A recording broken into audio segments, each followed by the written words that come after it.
At the outset, let me thank Jacob sir and Team AIONIOS for having such a wonderful academic event. So yeah, it's high time we have such incidences in future, such meetings. So we are actually completing on the abdomen part. We just completed ALF, ACLF, pancreatitis. Now we are moving on to upper GI bleed. So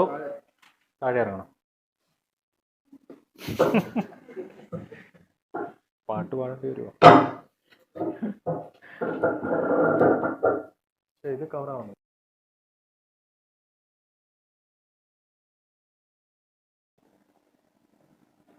So upper GI bleed is, you speak, bleeding above up to the any bleeding happening up to the level of ligament of Treats or second part of duodenum.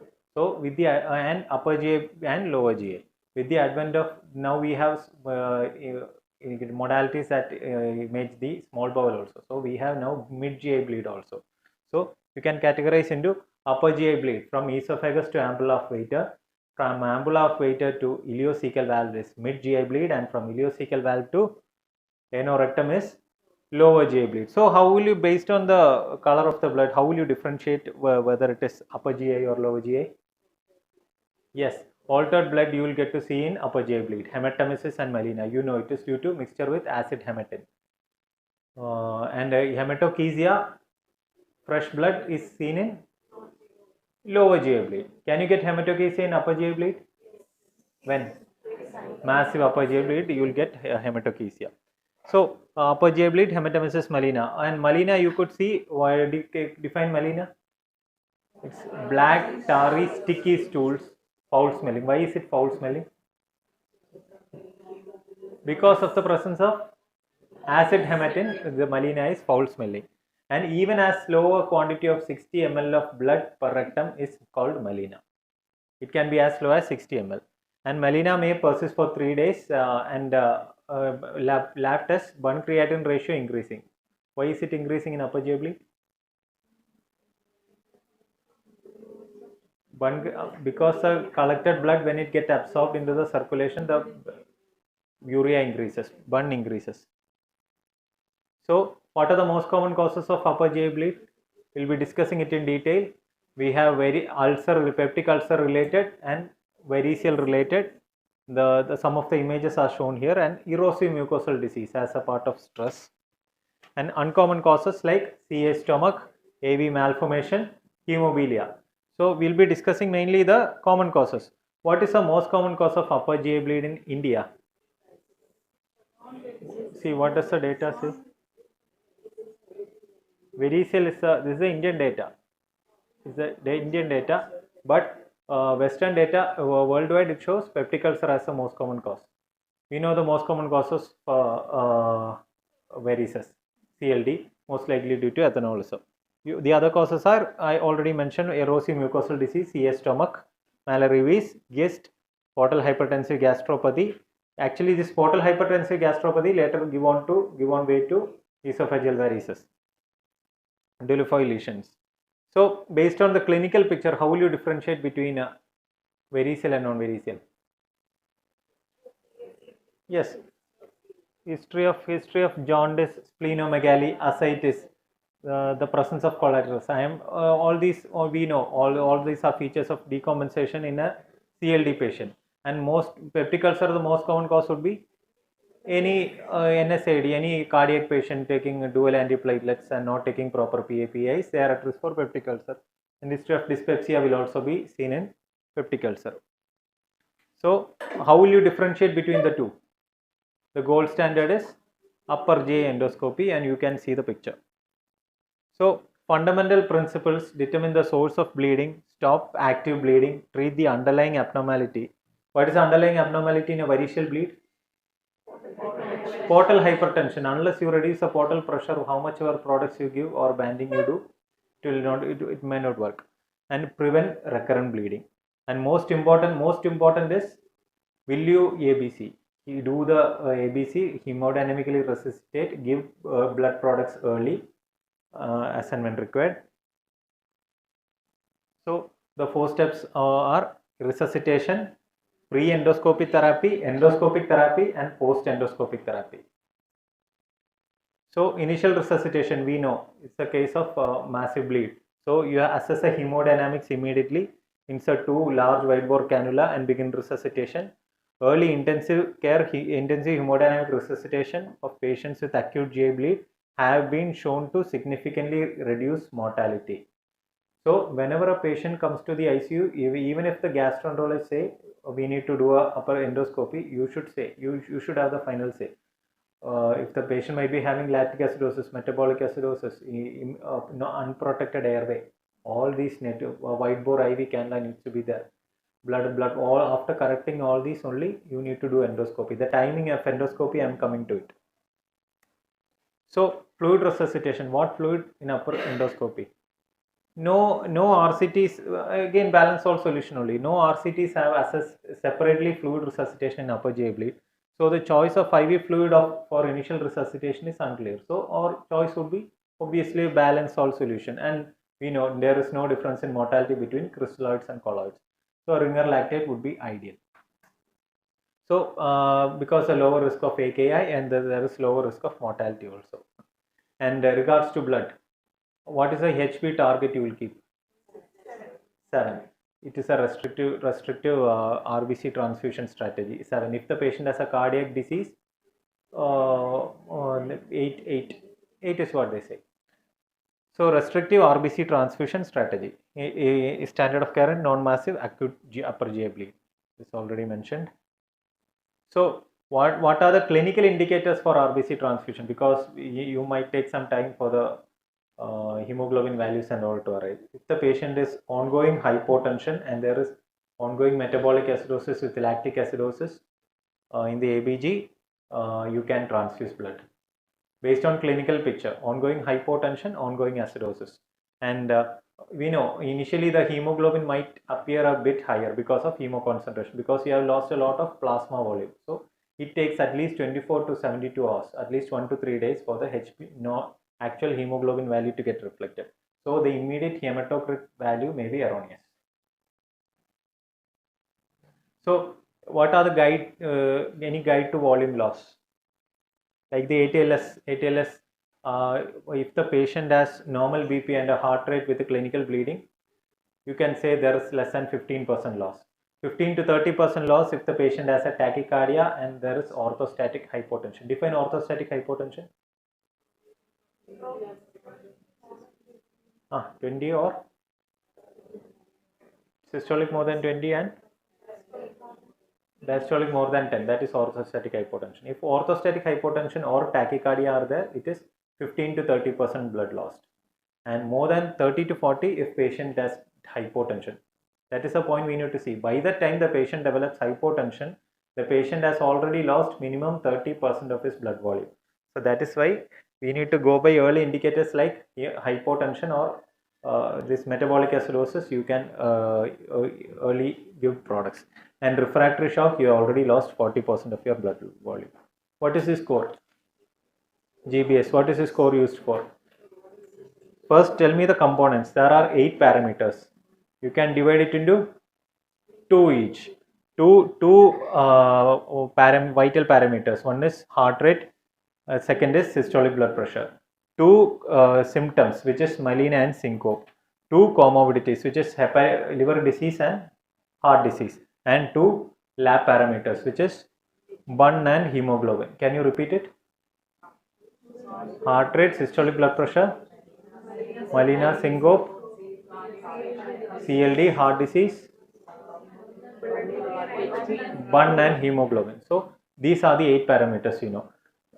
Based on this, you need to calculate the score. And if why is this score important? Whether can you discharge this patient home?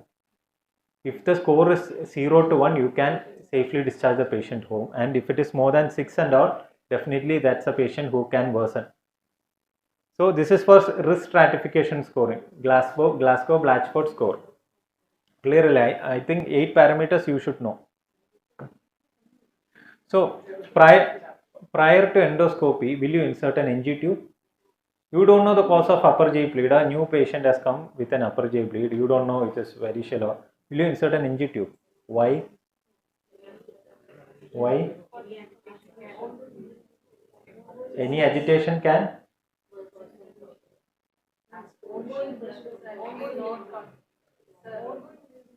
The advantage of inserting an NG tube, you can assess and reduce the risk of aspiration. What are the disadvantages? Yes, let us see. Nasogastric tube may help confirm but cannot discount suspected upper GI bleeding. See, this is a normal NG tube. Where is the tip? See, usually at the antrum, it won't go beyond that. And if the bleed is below the antrum, it may not be coming back through the tube. And there, see, I'll show you some X-rays. You could see here the NG tube is located here. Here, ideally, when you insert an NG tube, how should it go? After the lower esophageal junction, it should go toward the right or left. It should go toward the left. This is curving toward the right. So in these all positions, you may not be knowing the exact amount of collected blood. So do you need to insert an NG tube? And in varicose bleed, should NG tube? I am telling the guidelines. Suspected, you are again worried about whether this NG tube will cause rupture of the varices. Suspected rupture of esophageal or gastric varices probably does not contraindicate nasogastric tube placement. And the advantages are, prior to endoscopy, you will get the abdomen cleared. That is one advantage, and reduce risk of aspiration. And it does not mandate. If you want, you can insert, and even if you don't insert, it's not. Don't take it as a marker for the blood loss based on the NG tube aspirate. And if NG tube has been inserted, gastric lavage to empty the stomach is an alternative to administering prokinetics like erythromycin. So the European Society of Gastroenterology does not recommend the routine use of NG or OG aspiration or lavage in patients presenting with acute upper GI bleed, but is often done to improve visualization and prevent aspiration. Based on your clinical practice, the guidelines does not recommend don't do, but if you want, you can do. So when will you? So you have the patient coming in an unstable state. You are stabilizing the patient. When will you call the gastroenterologist to perform an upper GI scopy? As early as possible. 24 hours is what they say. Varicose peptic ulcer 24 hours and varicose 12 hours. So it should be done in the first 24 hours following the admission of the patient with suspected upper GI bleed, within first 24 hours. Why can't you do it in first 2 hours? Yes, stabilization takes priority. And varicose bleeding or gastric or esophageal varicose first 12 hours. Peptic ulcer related 24 hours and varicose bleeding first 12 hours. And if there is massive bleeding, even after despite adequate stabilization, there is no time limit. An upper GI should be performed as soon as possible. So timing of endoscopy, will you consider emergent endoscopy if the patient, it is definitely not recommended. Urgent endoscopy is best within 12 hours is best for variceal bleed. Early endoscopy within 24 hours for non-variceal bleed. And delayed endoscopy, when will you consider? Best for low risk stratification, electively in a CLD patient and all, as a part of screening you can do after 24 hours.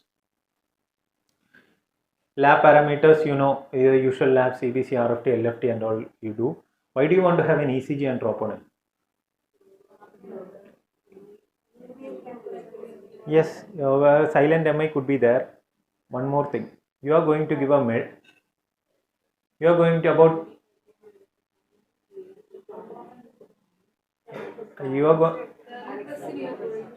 give a vasopressor agent, so that could trigger an MI. So ECG basically you look for minimum, at least even if an LVH is there, we should consider carefully early present. The other thing you should look for is the presence of not only coronary occlusive disease, second is peripheral vascular disease also. So suppose this particular patient is on antiplatelets. Will you hold endoscopy? There is no need to hold. So you should not use of antiplatelet agents, anticoagulants, or a predetermined INR cutoff level should not be used to define or guide the timing of upper GI endoscopy in patients with acute upper GI bleed. Will you consider prophylactic intubation? When will you intubate? Yes. If the airway is threatened and there is massive bleed, risk of aspiration is high. Ongoing active hematemesis, patient is agitated and if the patient is in encephalopathy, you consider elective intubation.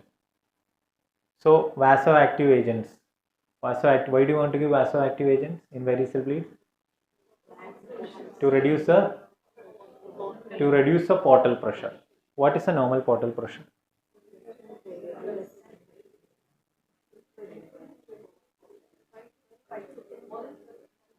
More than 5 is up to 5 is normal. More than 5 is elevated portal hypertension. More than 10 is clinically significant portal hypertension. That more than 10 onwards, these kind of varix, splenomegaly, ascites, all those will start developing. So up to 5 is normal. 5 to 10 is portal hypertension. More than 10 is clinically significant portal hypertension. Clear? So definitely a patient with upper GI bleed will be having, variceal bleed will be having high portal pressure. So you have to give vasoactive agents, which are somatostatin analogs or terlipressin. The dose I'll be discussing. And regarding proton pump inhibitor, pantoprazole, will you give? Yes. Yes. How will you give? 80 mg stat followed by 8 mg per hour infusion. Okay.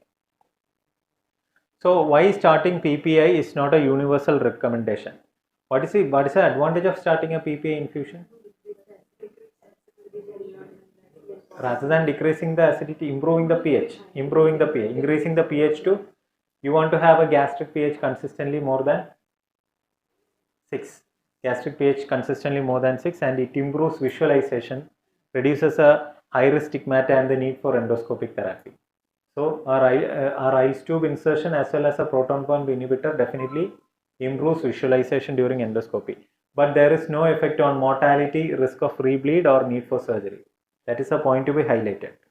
Don't think that the proton pump inhibitor, that is the first drug we'll keep. Once landing in the ICU, we'll immediately load them on this thing. They will not have any effect on mortality, risk of rebleeding, or whether the patient will go for a surgery or not.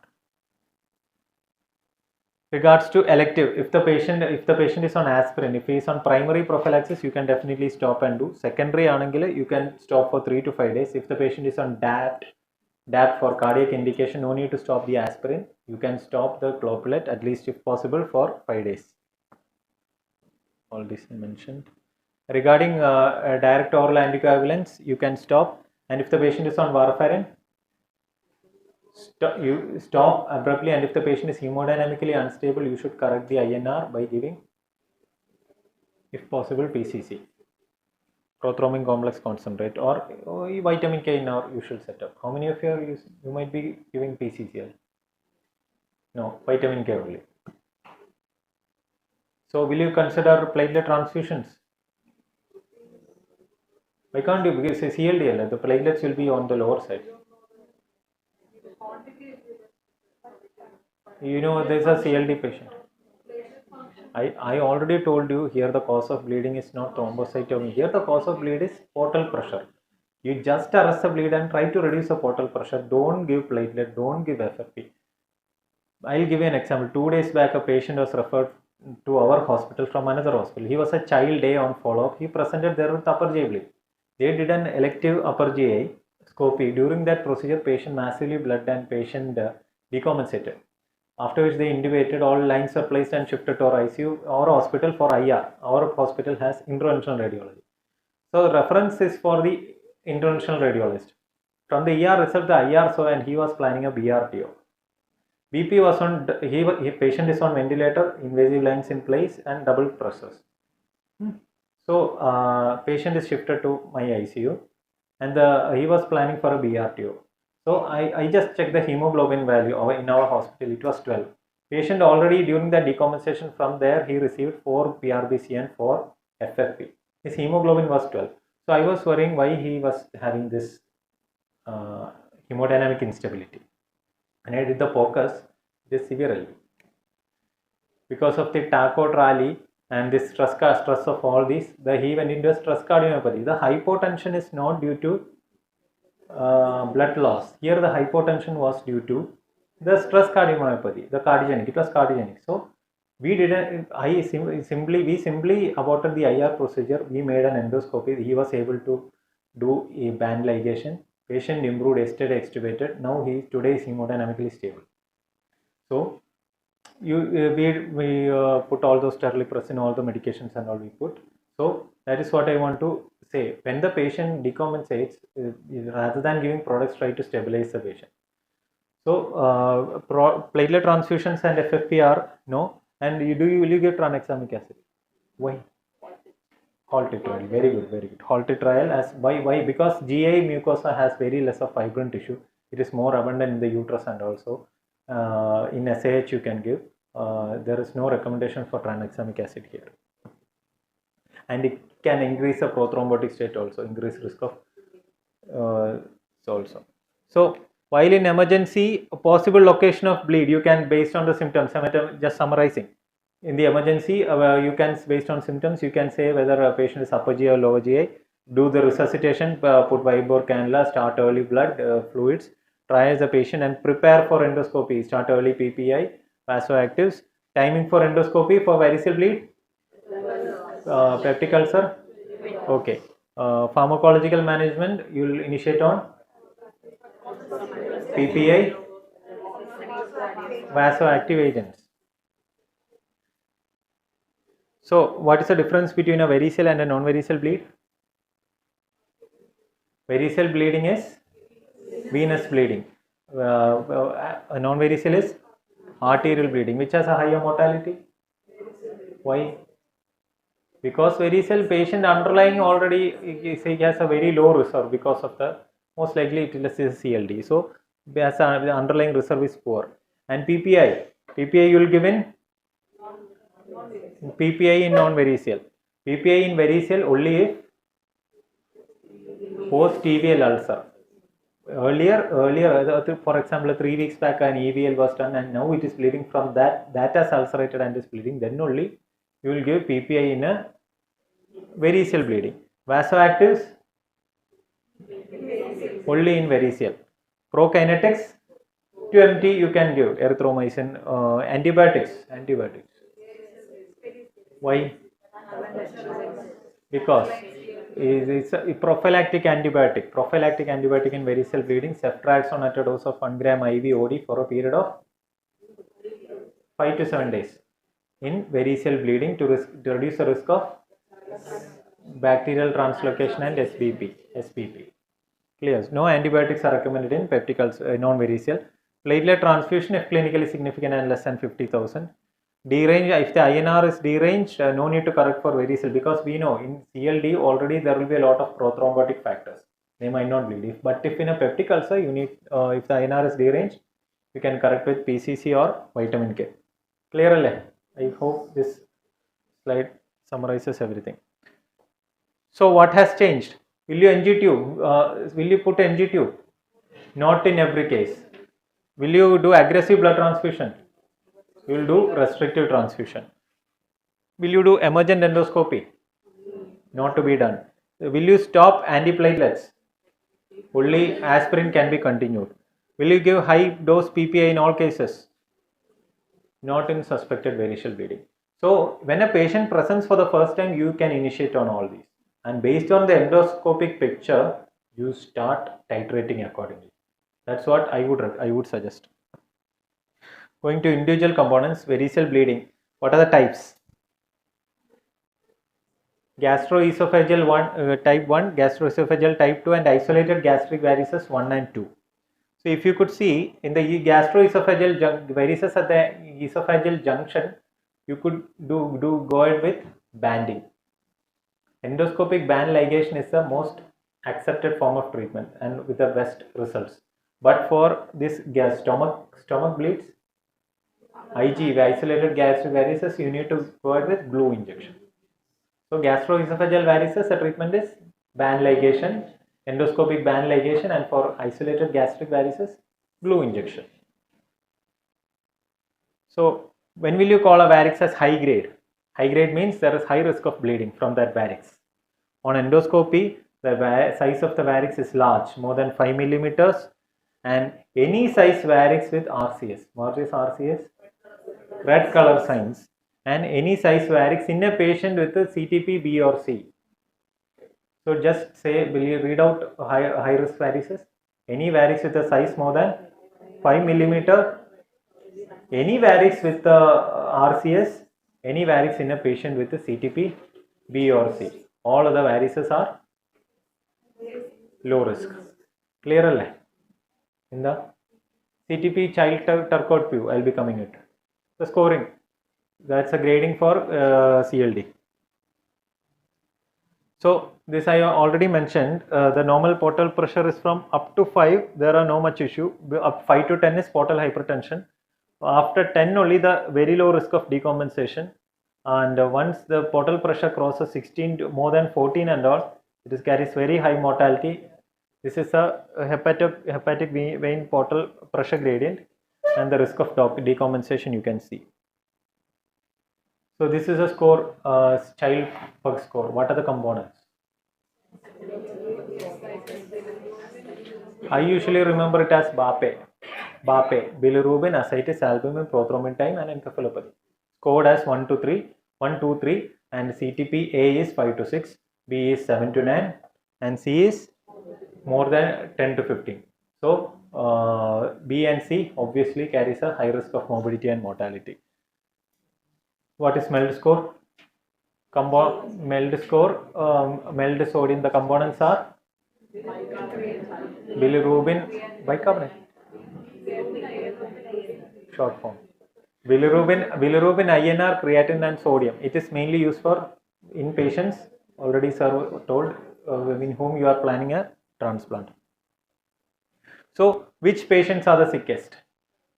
Which child C patients, a high MELD score and failure to achieve primary hemostasis are the various most consistently found to predict 6-week mortality. So already mentioned vasoactive drugs. What all drugs are available? Terlipressin, somatostatin and octreotide. Terlipressin, the dose is 1 to 2 milligram Q 4 to 6 hourly can be given. Somatostatin at 250 microgram IV followed by 250 microgram per hour. Octreotide 50 microgram stat followed by 50 microgram per hour. I hope all are practicing all these medications as continuous infusion, and you should give it for a period of 2 to 5 days. This is to, why do you want to give vasoactive medications? To reduce the portal pressure. And patients on terlipressin, they can develop hyponatremia as a side effect. So you should be monitoring sodium levels also in those who are on terlipressin. PPI already mentioned. Even if you are starting before endoscopy, after endoscopy you can stop the PPI. Prophylactic antibiotic already mentioned. Which antibiotics? Ceftriaxone 1 gram OD for a period of 5 to 7 days. Timing of endoscopy within 12 hours. Which technique? Accepted technique is endoscopic variceal ligation or endoscopic band ligation is a recommended form of treatment. And for gastric varices, you do glue injection with N-butyl cyanoacrylate or thrombin in isolated gastric varices that extend beyond the cardia of the stomach. Clearly, the already discussed on speed. When do you want to do an imaging in this patient? The patient, after stabilization of the patient, this patient is supposed for coming for the first time. You should know what is happening. You should do a contrast enhanced CT or an MRI later to determine if the patient has any splanchnic vein thrombosis like portal vein thrombosis. Patient has an HCC. So only after stabilization, maybe after a week prior to discharge, you do go ahead with the abdominal imaging, preferably CCT or MRI, and to map the portosystemic collaterals to guide your treatment further. Ultrasound can be obviously done immediately at the bedside, and later once stabilized, CCT. And to prevent encephalopathy, because collected blood will get absorbed and will lead to rise in bun creatinine ratio. So to promote bowel emptying, you should give lactulose or enemas. So how will you give blood products? Based on PTNR, platelet, or TEG? Yes, this is a study that compared TEG versus this conventional markers. It has been shown that the transfusions or the requirement was only in 13% versus 100% in TEG. So if transfusion numbers can be reduced if you use TEG based therapy. So the logic I already told, it is the bleeding is due to rise in portal pressures. So try to reduce the portal pressures rather than correcting the coagulation abnormalities. FFP I already told. When will you start oral nutrition? As early as possible. As early as possible. Usually, when will you start oral ventral nutrition in ICU? In any patient in ICU? Within first 24 to 48 hours according to ASPEN, and 24 to 72 hours according to ESPEN. What is this? Transjugular intrahepatic portosystemic shunt. In this is an interventional radiology procedure wherein you enter the portal vein and a shunt is, you could see the portal pressure has been diverted to the inferior vena cava. So the portal pressure decreases. So when will you consider this procedure? The other option is BRTO, balloon occluded retrograde transvenous obliteration, where you retrogradely you enter the varix and occlude the varix with the sclerosants. So these two are the interventional radiology procedures wherein you do for refractory bleeds. TIPS and BRTO. The same patient I mentioned. You should consider this only if you fail the conventional routine endoscopic measures. The other option is you can place a self-expandable metallic stent within the esophagus. Inside the esophagus, it will expand and compress on the varix, and it can remain in place for up to a period of 7 days. Later, you can remove. What is this? Sengstaken Blackmore tube, or the in different variations Minnesota tube. Is this being where will you recommend this?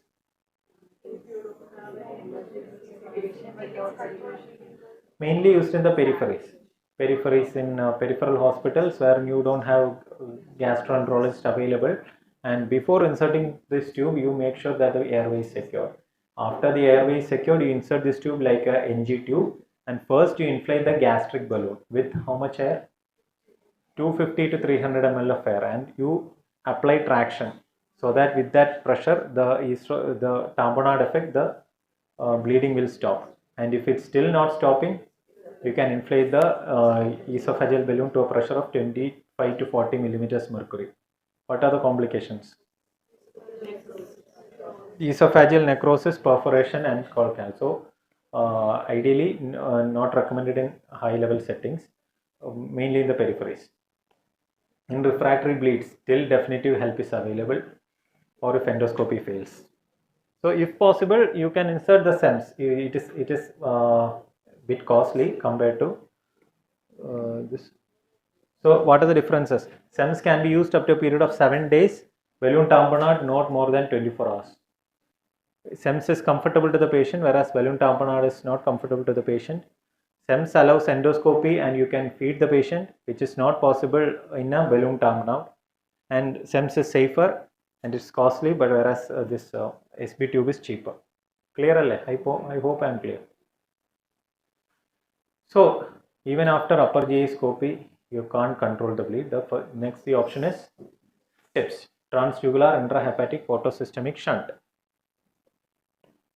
So preemptive tips, which all conditions you will consider TIPS as an upfront modality rather than an upper GI scope. This is an important slide. Please note the points.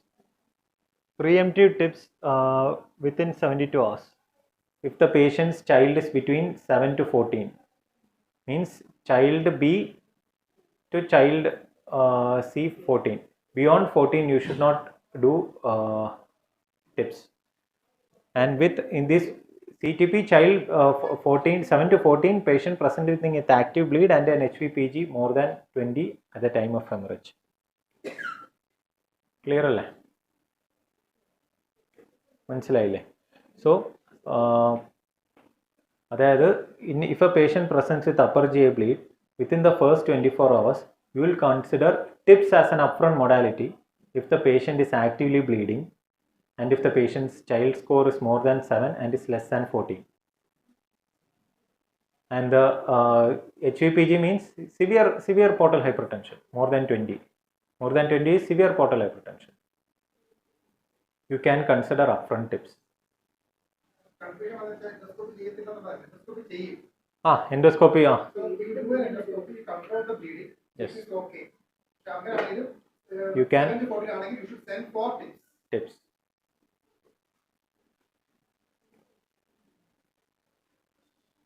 If the patient is in acute on chronic liver failure, if the patient is fulfilling the criteria for preemptive TIPS, ACLF, hepatic encephalopathy at admission and hyperbilirubinemia at admission should not be considered contraindication.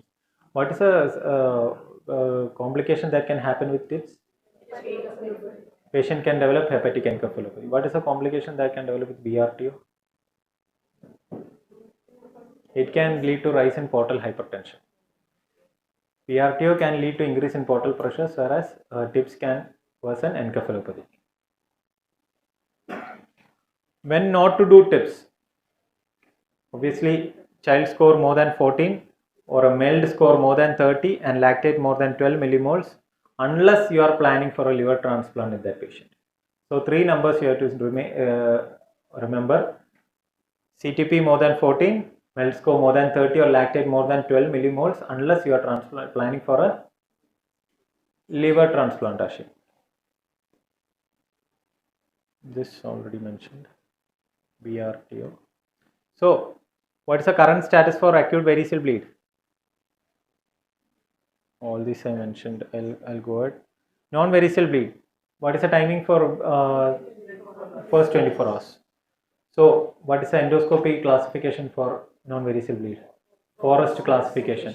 1A, 1B and 2A are considered severe because, look at the screen, because the risk of bleeding, rebleeding is much higher. So, these are the 1A, 1B and 2A are the ulcers that require urgent endoscopy.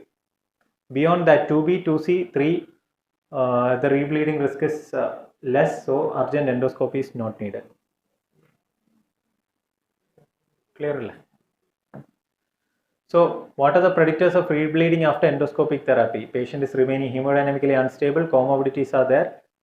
Ulcer size is more than 2 cm, posterior duodenal ulcer and ulcer affecting the lesser curvature of stomach. And what are the endoscopic management available? Injection therapy with adrenaline or a sclerosant, thermal coagulation with heater probe, bipolar or monopolar. Clips can be applied through the scope or over the scopes, and hemostatic powders can be applied. See, how will you apply clips? You have an active, you have a non-bleeding visible vessel jutting out. Through the mucosa, you go inside and clip both the feeder arteries. That is how you apply clips.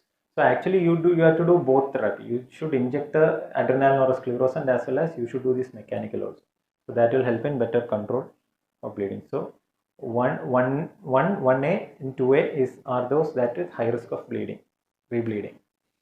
Epinephrine injection, I already mentioned, should be used monotherapy. If used, it should be combined with a second endoscopic hemostasis modality. High dose PPI, how can it be given? This is a scenario where we will consider high dose PPI. You can give as either 80 mg stat followed by 8 mg per hour or 80 mg followed by 40 mg twice daily intravenously. These are different various options.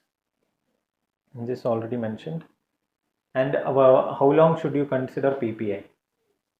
Continue on twice daily PPI, 40 mg twice daily, until 2 weeks after the index endoscopy, and you have to look for Helicobacter pylori testing, and if it is positive, you have to give antibiotics to eradicate H. pylori. So even after you stop the bleeding, hemostasis is attained and still it is recurrent bleeding, what will you do? Repeat endoscopy. You can again repeat endoscopy and endoscopic therapy rather than undergoing surgery or TACE, transcatheter arterial embolization. One time you can repeat. Still bleeding, you have to go out with either TACE or surgery. Which one? This is a study. TACE could be a viable option for the first line therapy of refractory non-variceal upper GI bleeding. So now for a refractory bleed, you could go out with TACE rather than proceeding with surgery. Again, interventional radio procedure. So to conclude, upper GI scope, non-variceal bleed, upper GI scope in 24 hours. No need of urgent endoscopy. Forest class determines whether endoscopic therapy is needed or the risk of rebleeding is there or not. First 3 classes require urgent, immediate endoscopy, and there are 2 modalities, one blue injection and one mechanical. Is endotherapy preferable? High dose PPI? Yes or no? Yes. Relook endoscopy? Oh, yes, only if rebleeding. If there is no rebleeding, no need to look for. If first rebleed, you repeat the endoscopy, and refractory to endotherapy, go ahead with TACE. With this I conclude. Brain death and organ donation. So we'll try to define brain death and see what it is all about, and then we'll try to see how to take care of a possible organ donor. So we have the National Organ and Tissue Transplant Organization called NOTO. Okay, it's a central government thing, and they have branches all over. So that's called SOTO. So we have something called a SOTO in Kerala, a state organ and tissue transplant organization. Previously we had, do you know what we had before this NOTO and SOTO came in? So this is now centralized. Okay, this is by the government. It's a governmental agency. It's from the central government and the state government under the Ministry of Health and Family Welfare. Before that, what did we have in Kerala? Huh? Heard of it?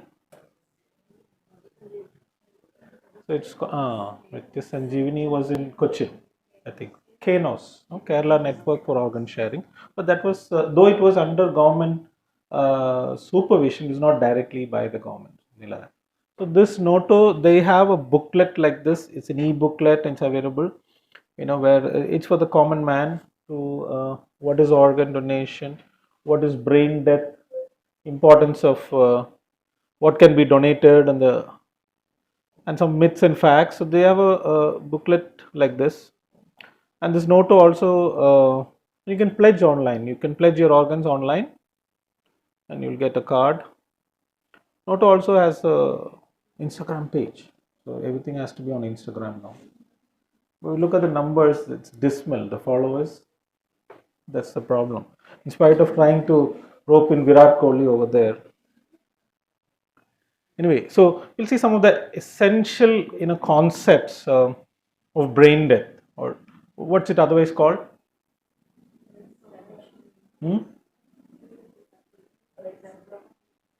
Brain death is otherwise called? It's not circulatory, no? So it's death by neurological criteria, okay? Death by cardiac criteria. So we have two, brain death and cardiac death. So this death by neurological criteria, brain death. So I'll read out few statements. Okay, I just want to read out, not written by me. It's from this Neurology Journal 2023. It's the official journal of American Association of Neurologists. So taken from that. So determination, brain death is determination that a patient meets neurologic criteria for death. This is a medical responsibility, but that leads on to a legal declaration. Yes, it's not just medical anymore. Okay, we are saying somebody is no longer alive.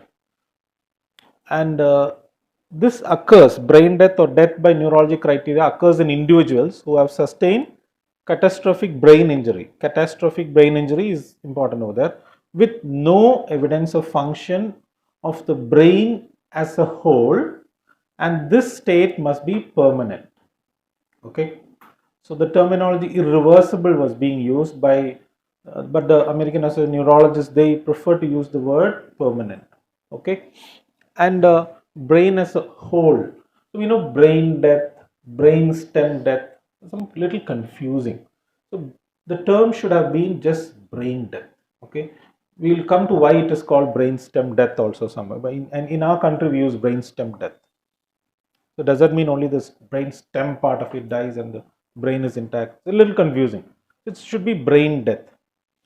The process of this determination always begins with the presumption that the patient does not meet death by neurological criteria. So you're going to test by presuming. We always tend to do the other way around, by presuming that the patient will not meet the criteria. You should always presume like that. We are clinicians, we are doctors, we are there to treat the patients. We are not there to certify someone is not alive. It's not our duty. Okay, at the end of a futile treatment process, we have to do that.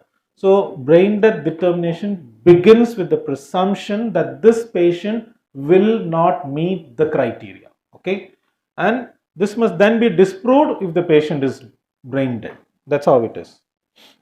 So this is the article from where I've taken it. Pediatric and adult. Again, there was a lot of confusion between pediatric and adult. So they combined it. This is a report by the American Association of Neurology, American Association of Pediatricians, Canadian Neurological Society, and the Society for Critical Care Medicine of US. Okay, this came up in 2023. You can download it. It's free download.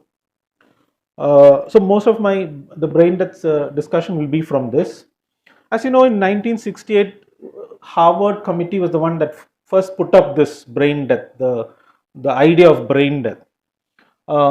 It is defined as a permanent coma. Again, the word permanent is used, not irreversible. Permanent coma and loss of all brain stem function, coupled with the inability to breathe in the setting of an adequate stimulus. And what is the stimulus? Hypercarbia with acidosis, because these are potent stimuli for breathing. And complete loss of brain stem's reticular activating system. Okay, that's why this brain stem came in. A complete loss of brain stem's reticular activating system, you know, is in the brain stem, is the most robust predictor of the permanence of a comatose state. So again, this permanence is being reinforced multiple times. So that is why it is important to test the brain stem function. That doesn't mean we are testing only the brain stem. We're testing the brain as a whole. Okay, the function of the brain as a whole is gone. And which function will be lost last? Or the brain stem, because it's primitive of the brain's part which requires least amount of oxygen. So that is likely to survive. So that's why you end up having patients after cardiac arrest with persistent vegetative state, because the brain stem part survived that insult, but the cortex and other things did not survive. So this is why the neurological assessment focus on demonstrating the loss of all brain stem reflexes. Okay, of importance here is that this determination is based on clinical assessment. You just need a clinical assessment to say that someone is brain dead, and your clinical assessment includes your apnea test. Okay, and ancillary tests are required only if the clinical assessment can't be performed safely or completely. If it cannot be completed, then you will have to go for ancillary tests. So this is the things that we need to know about the background, and then we'll come to the background of the brain death and organ donation. And we'll look at the Indian scenario. Organ donation rates in India are 0.8 per million population. I even doubt this number, because some other places written as 0.26 per million population, which is less than one donation happening for a 10 lakh population. Okay, look at this in contrast with Spain. Of course, Spain and Croatia are the leaders in organ donation. Spain is said to be more than 40 per million population, not deaths, 40 per million population. Croatia is also there. US is somewhere there, and UK is little less. Contrast this with 1.5 lakh fatalities reported in the year 2017 in India, okay, from road traffic accidents, and almost half of them had head injury. I'm not saying all of them would have been potential donors. And it is estimated that if 5 to 10% of donations happen from this number, we'll not need any live donors in our country. Just imagine, contrast with the reality that we are. So that's why this is important. And in India, the regulation is by the Transplantation of Human Organs Act, THOA, TOHA. It was first done in 1994, amended last in 2014. So this is the legislative background in our country for brain death certification and organ donation. Coming for the bench work before we do the brain testing, brain death declaration should be declared in the patient with a known cause for a catastrophic brain injury. That's important. They need to have a brain injury and have to have a permanent loss of function of the entire brain, including the brain stem, resulting in coma, brainstem areflexia, and apnea in spite of an adequate stimulus. So these are the three things that we require. Brain death declaration, clinician should conduct further diagnostic evaluation of the patient's condition and not evaluate for brain death even if the patient is comatose, apneic and has absent reflexes, but there is no identified mechanism of brain injury. Okay, the brain injury can also include cardiac arrest and hypoxic brain injury. That is also possible, but in the absence of an identifiable cause for the brain injury, even if the patient is comatose, areflexic and apneic, you should not be testing for brain death. Rather, you should be looking for the cause for that state. If you have time, ask me for an incident, for a small story that happened that I faced some time back, and I'll tell you why this particular statement is so important. Coming to the etiology of brain injury, traumatic brain injury, we know cerebral vascular accident, we discussed subarachnoid hemorrhage would be common, even intracranial hemorrhage. Ischemic stroke to go into brain death state, not so common.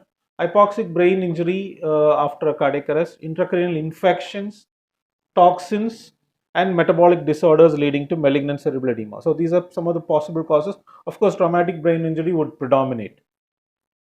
There are some reversible mimics for brain death, and this is not an exhaustive list. Leptomeningeal carcinomatosis, snake bites. So that's the story I want to tell you. It's about snake bites. Botulism, high cervical cord injuries, and GBS can also be mimics of brain death. So you should have looked and ruled out all these things. Okay, coming for the actual testing of brain death. So the prerequisites, you need a proximate cause for the brain injury, neurological imaging for this to be confirmed. Even in hypoxic ischemic brain damage, you need an MRI, and this can only be done after how many hours after the arrest? 72 hours. Okay. And exclusion of medical conditions that could account for the unresponsiveness, exclusion of drugs that could be responsible for the unresponsiveness, and a normal temperature.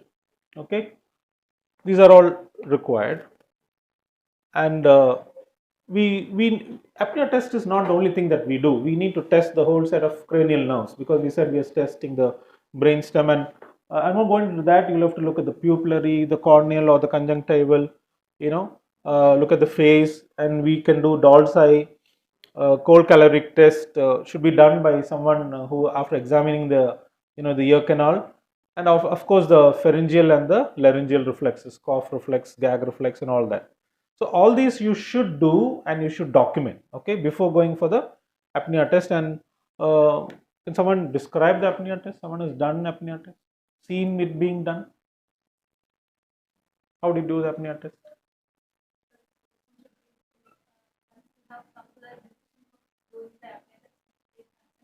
All that is, we are doing the apnea test.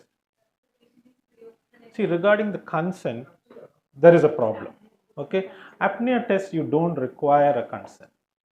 Okay? But I know many places they take. So what if someone doesn't give you the consent? So apnea test is, you don't require a consent. Okay? You're going to examine a patient, you're taking a consent like that. You don't need a consent. but I know there's no clarity regarding this. So since like I said, since this is something that leads on to a legal thing, we need a legal backing. There's no clear legal backing, and the critical care societies are involved. They're talking with the government to get it done. So ultimately, we should be in a state where we don't need a consent for doing the apnea test.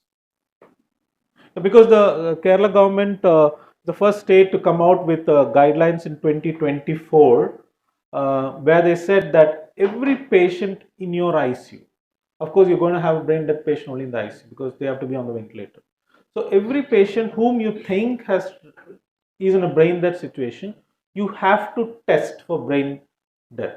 Okay, with the presumption that they fail the test. That's the idea. But you have to do it. This is irrespective of the fact whether they're going for organ donation or not. You don't even have to think about organ donation, discuss anything with them, but you should do the test and document it.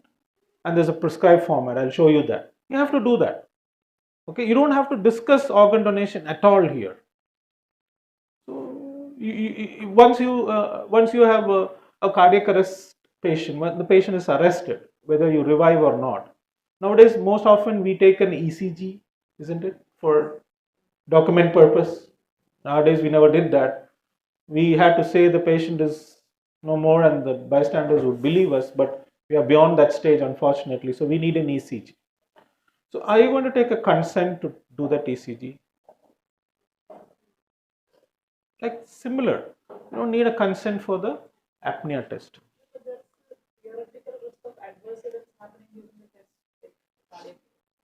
Cardiac arrest. That's why you're there. You don't let that happen. Okay. So how do you do the test? Apnea test. Everything is there.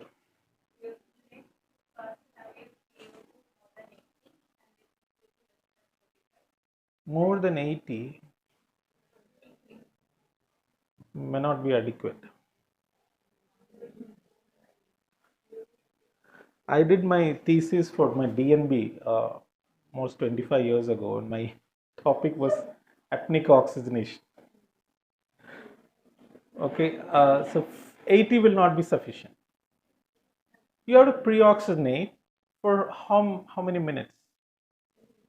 5, 10, 15 minutes. You pre-oxygenate with 100% oxygen provided the lung is normal. It will be far more than that. It will be more than 200, 300 if you're going to do it 100%. Yes, then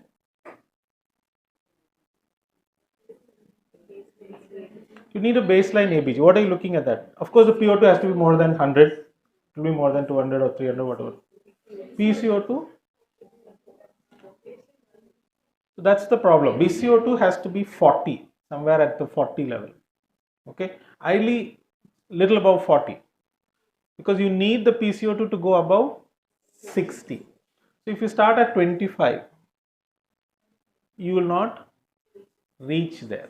Okay, so that is why you should have it as close to 40 as possible.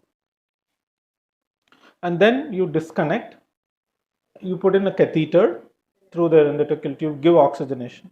That's your apneic oxygenation. Okay, the patient can get oxygenated. And then you watch for hemodynamics, and oxygen saturation. These are the two things that you have to, it has to be remain stable, and you can go as low as 85%, nothing will happen, but ideally let it be about 90. Okay, and if the BP is falling, or if the patient is on an inotrope, what do you don't do the apnea test then? You can do. So if they are on an apnea, if they are on inotropes, you can hike up the inotropes. Something you can do. Noradrenaline at 3 ml, make it 6 ml. Keep the BP a little higher. And in fact, when the PCO2 rises, what will happen to the hemodynamics? It will get better. There will be tachycardia, hypertension. There's nothing to worry. It's just because someone is on. You have to get it done. That's the idea. Okay, you watch for the BP saturation. Wait for 10 minutes. Isn't it? And the PCO2 has to go up.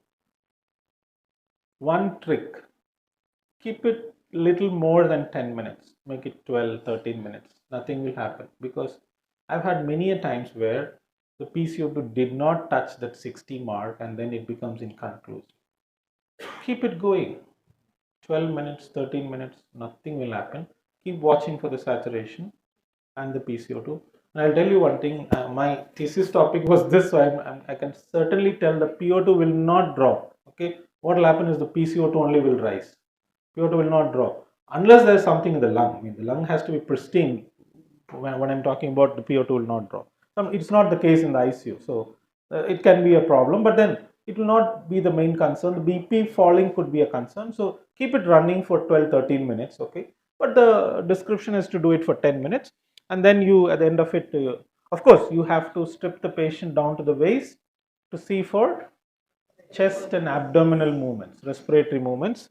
See that there are no respiratory movements, and at the end of it, repeat the PCO2. It should be 60 or 20 from the baseline in a COPD. So if you start with 50, you start at 50, it should be 70, okay?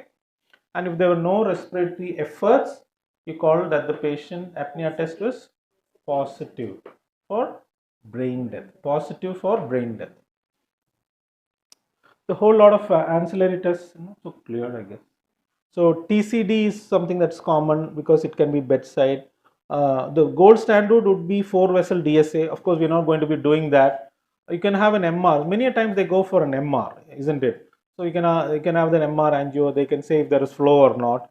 All these are EEG is not part of this at all, because sometimes you can have some low-level activity. And this is the form 10 that I said you have to fill up this form. You should have it. You have to fill up the 2 pages to it. As mentioned in that, you will have to fill up. Okay, you need 4 doctors, a medical administrator, authorized neurologist or neurosurgeon. An authorized doctor is what we call as an empaneled doctor. So nowadays the state government is conducting brains workshops for this.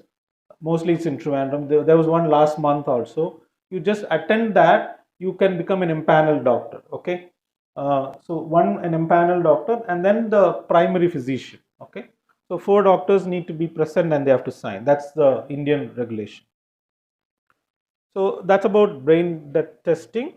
We'll quickly look at the care of the organ donor now if they're going for organ donation. These are the general principles. ABC approach, as they call, contraindications you should look for, brain death alert signs, and etiology of brain death. That has to be there, ABC. And there's a rule of 100. It's not a hard and fast rule. You cannot meet that. You should try to maintain a systolic pressure of more than 100, urine output of more than 100 ml per hour. Sometimes they have even more. PO2 of more than 100, hemoglobin of 100 grams per liter, that is 10 per deciliter, and a blood sugar also has to be above 100. So that's why it's called roughly a rule. It's a rule of thumb, a rule of 100. Coming to various aspects, temperature is very important because they tend to get hypothermic very quickly. Again, the cutoff is mentioned differently in different books, 36, 35.5, 35.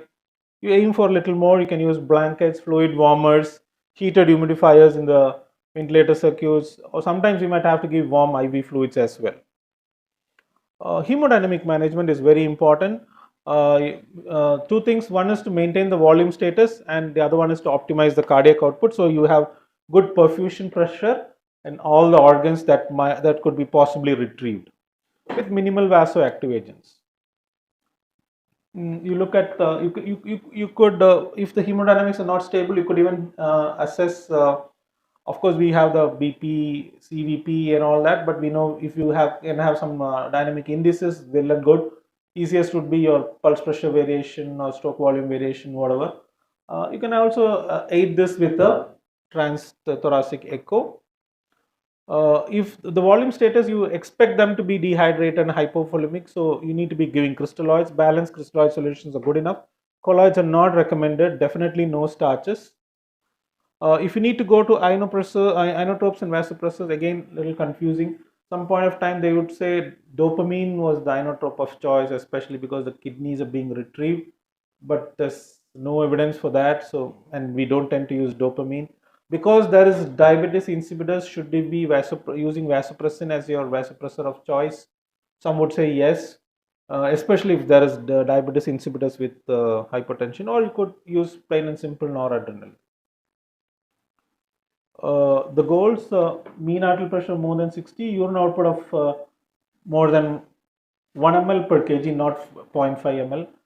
If you can maintain the LV ejection fraction more than 45, especially if the heart is being taken, you can use your inotropes. You can aid it with transthoracic or transesophageal echo if you want.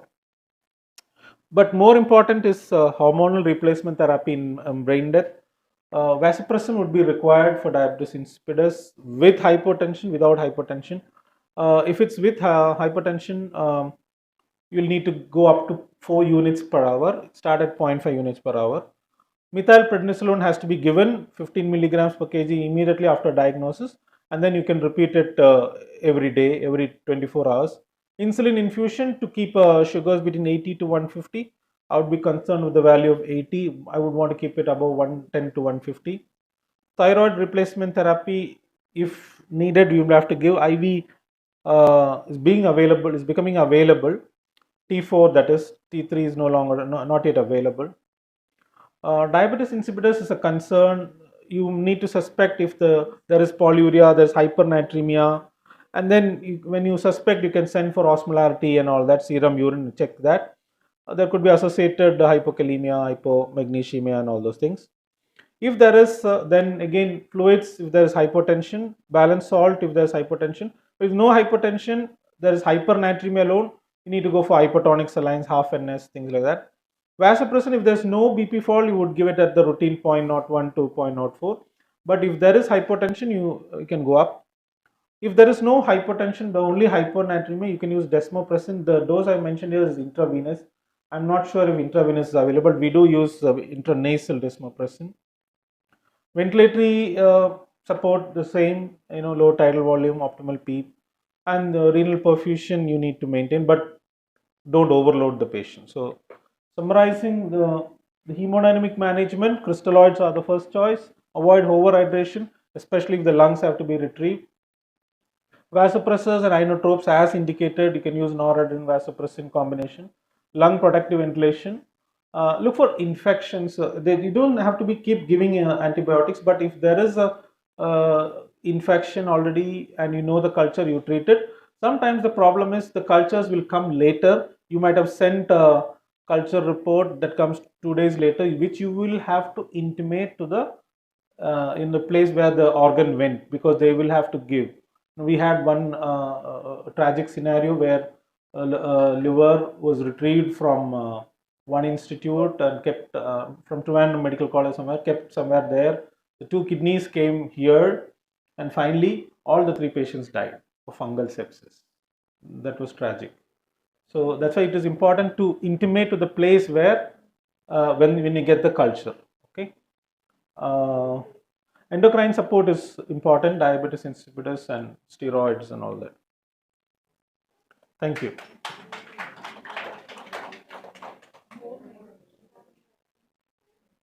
Any queries?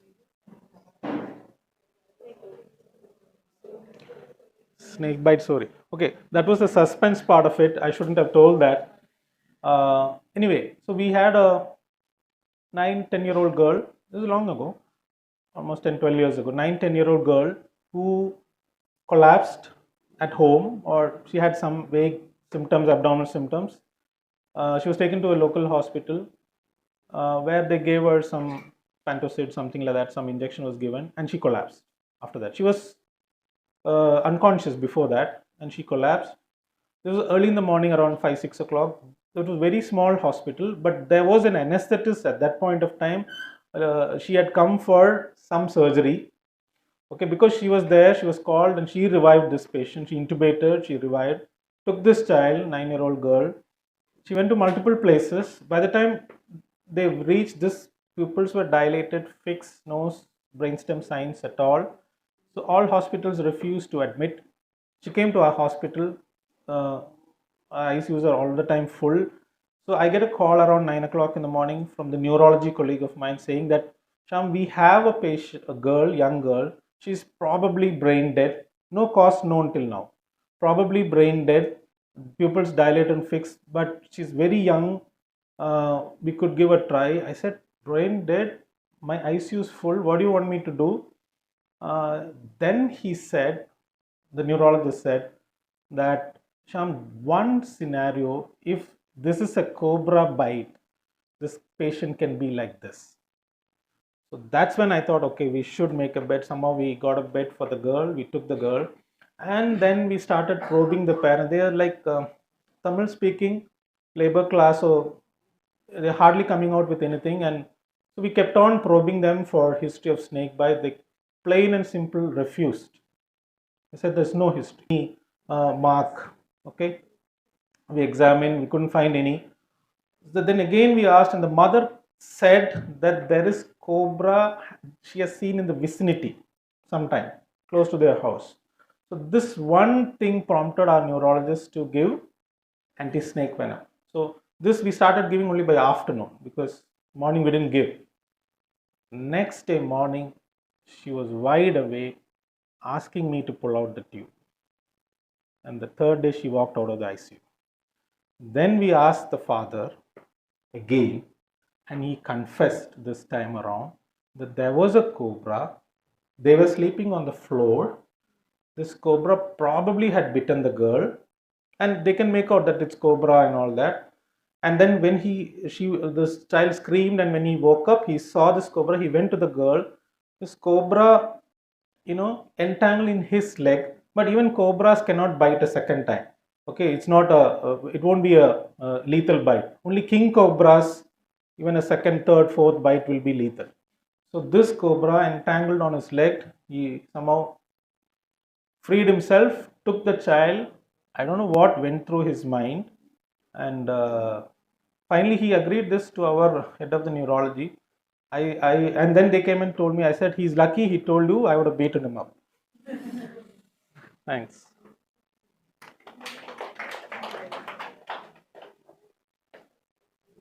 So any questions? After testing, brain death declaration, any questions? Okay, if there are no questions, we're winding up the session. A simple thank Shyam sir for this wonderful presentation.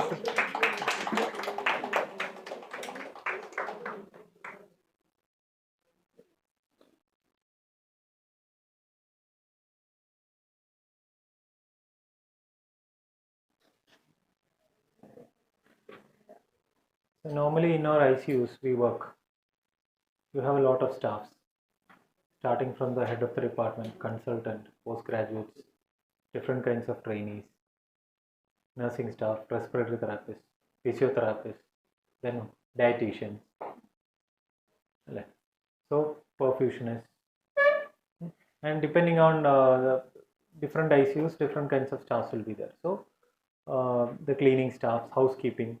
So we all work together to bring out the best possible outcome in the patients we care.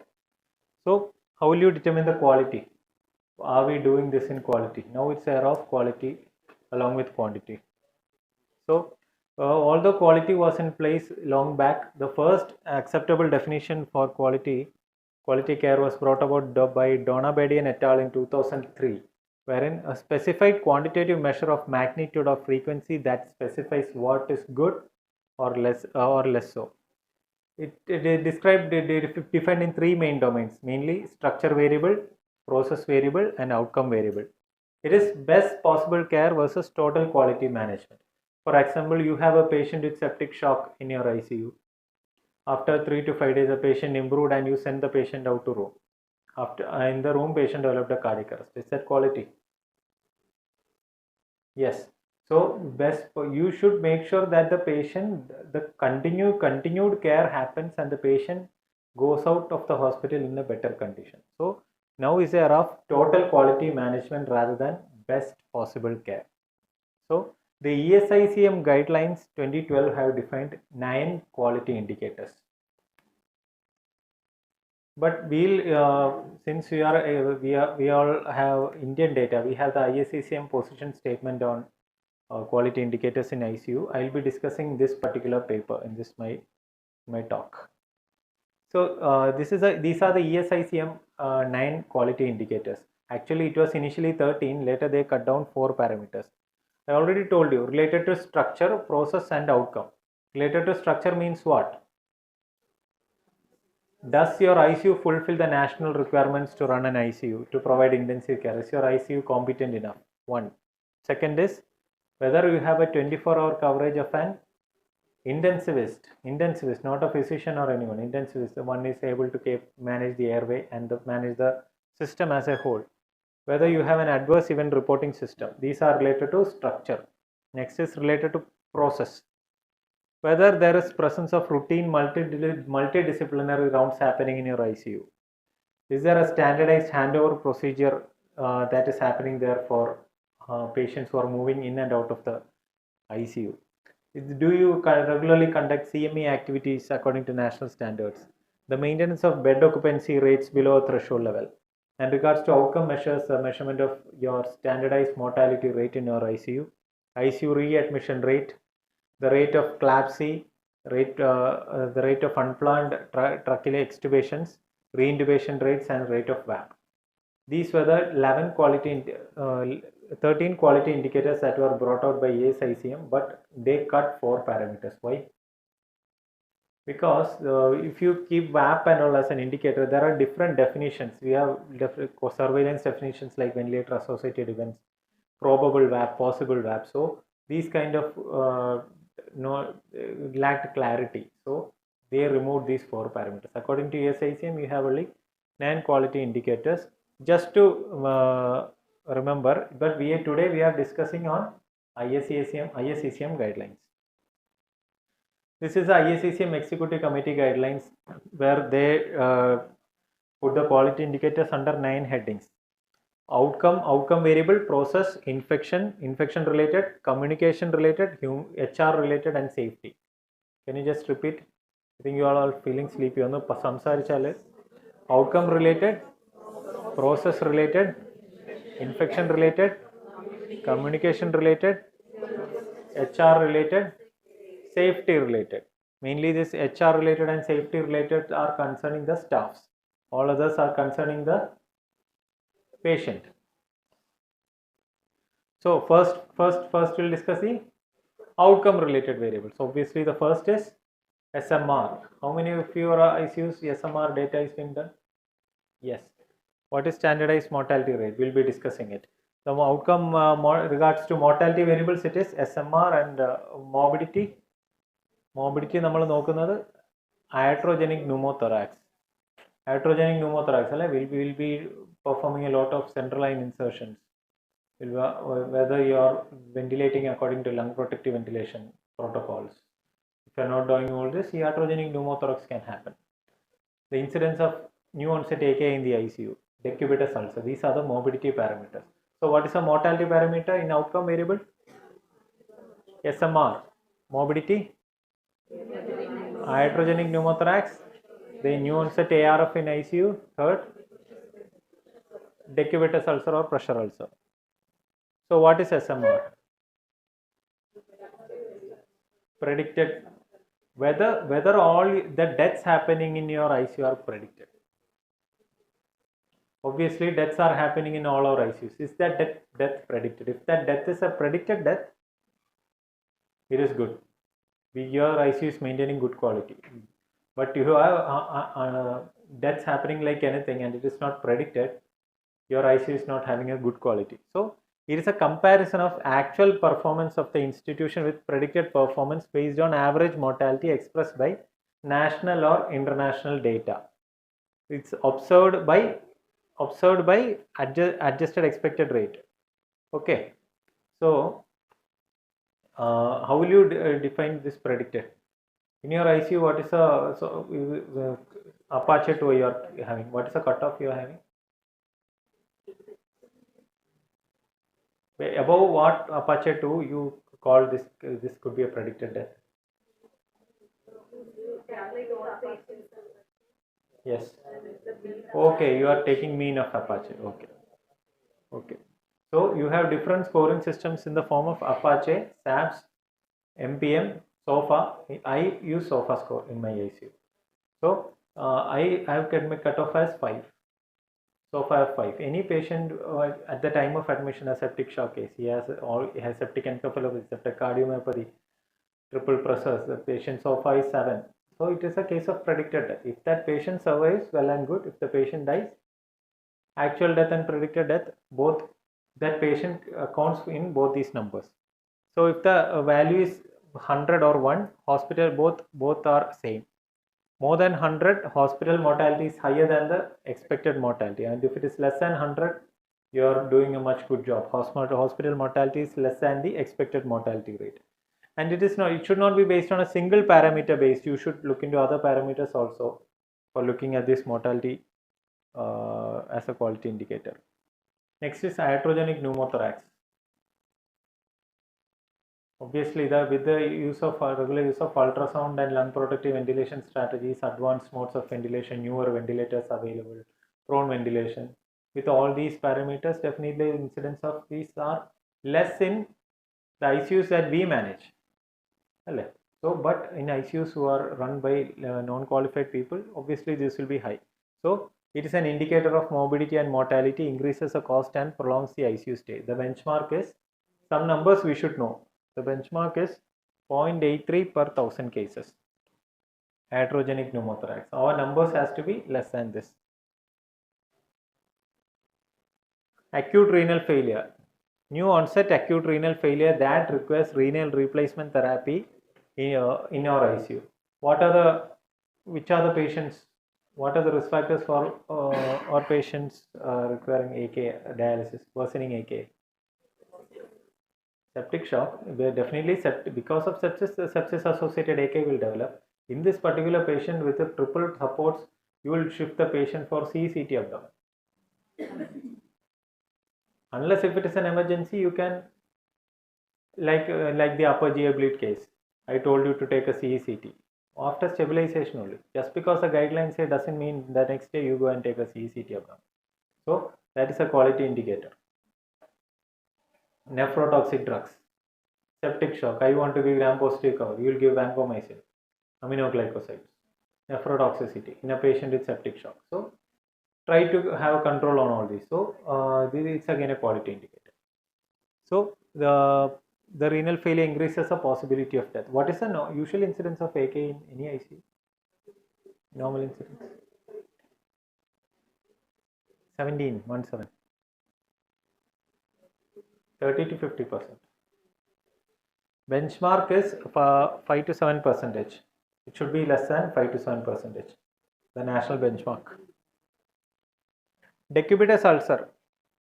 Decubitus ulcer, which all areas can it happen?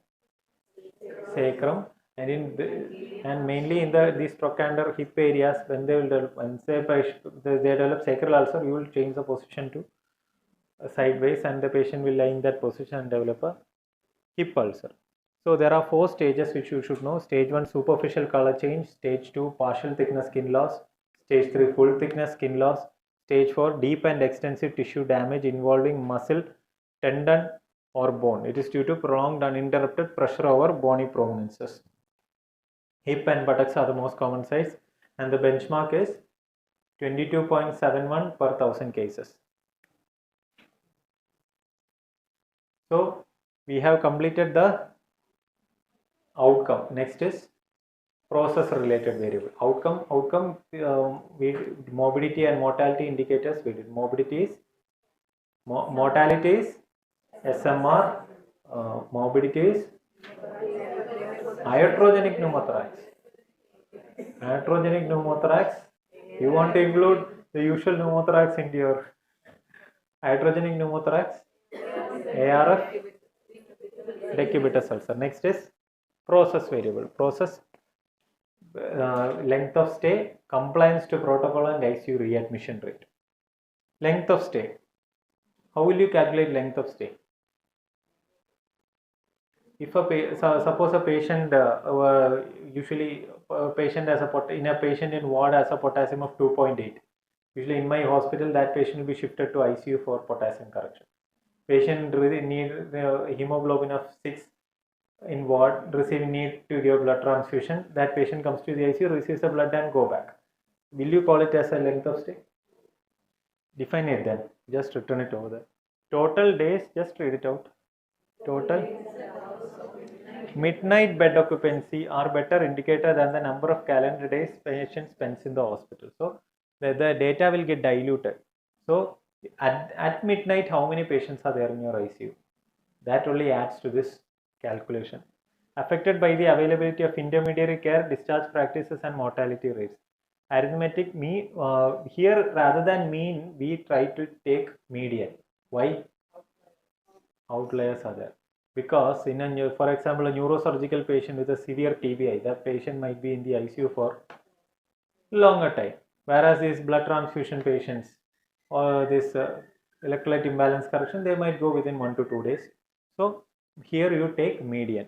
So calculated by the total number of occupied bed days at midnight divided by the number of patients in a given time frame. You can determine the time frame. Whether do you want to calculate it as a weekly data, monthly or yearly.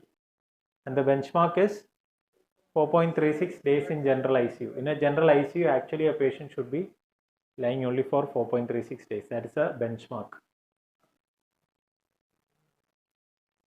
ICU readmission rate. ICU readmission rate defined within 24 hours. These numbers are important. Next 48 will come. That is for reintubation within 48 hours and readmission within 24 hours. So see, this all these will increase the mortality like anything, even reintubation or readmission. See, readmission mortality increases by 1.5 to 10 times with readmission. Why is that so?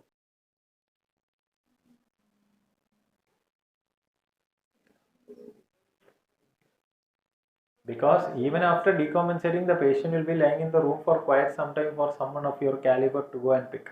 That is one reason. And already the criteria for ICU, discharge criteria from ICU has not met. Before that, you have shifted the patient. It indicates premature decision to shift out patients, and it is calculated by number of readmitted patients divided by total number of patients managed in ICU into 100.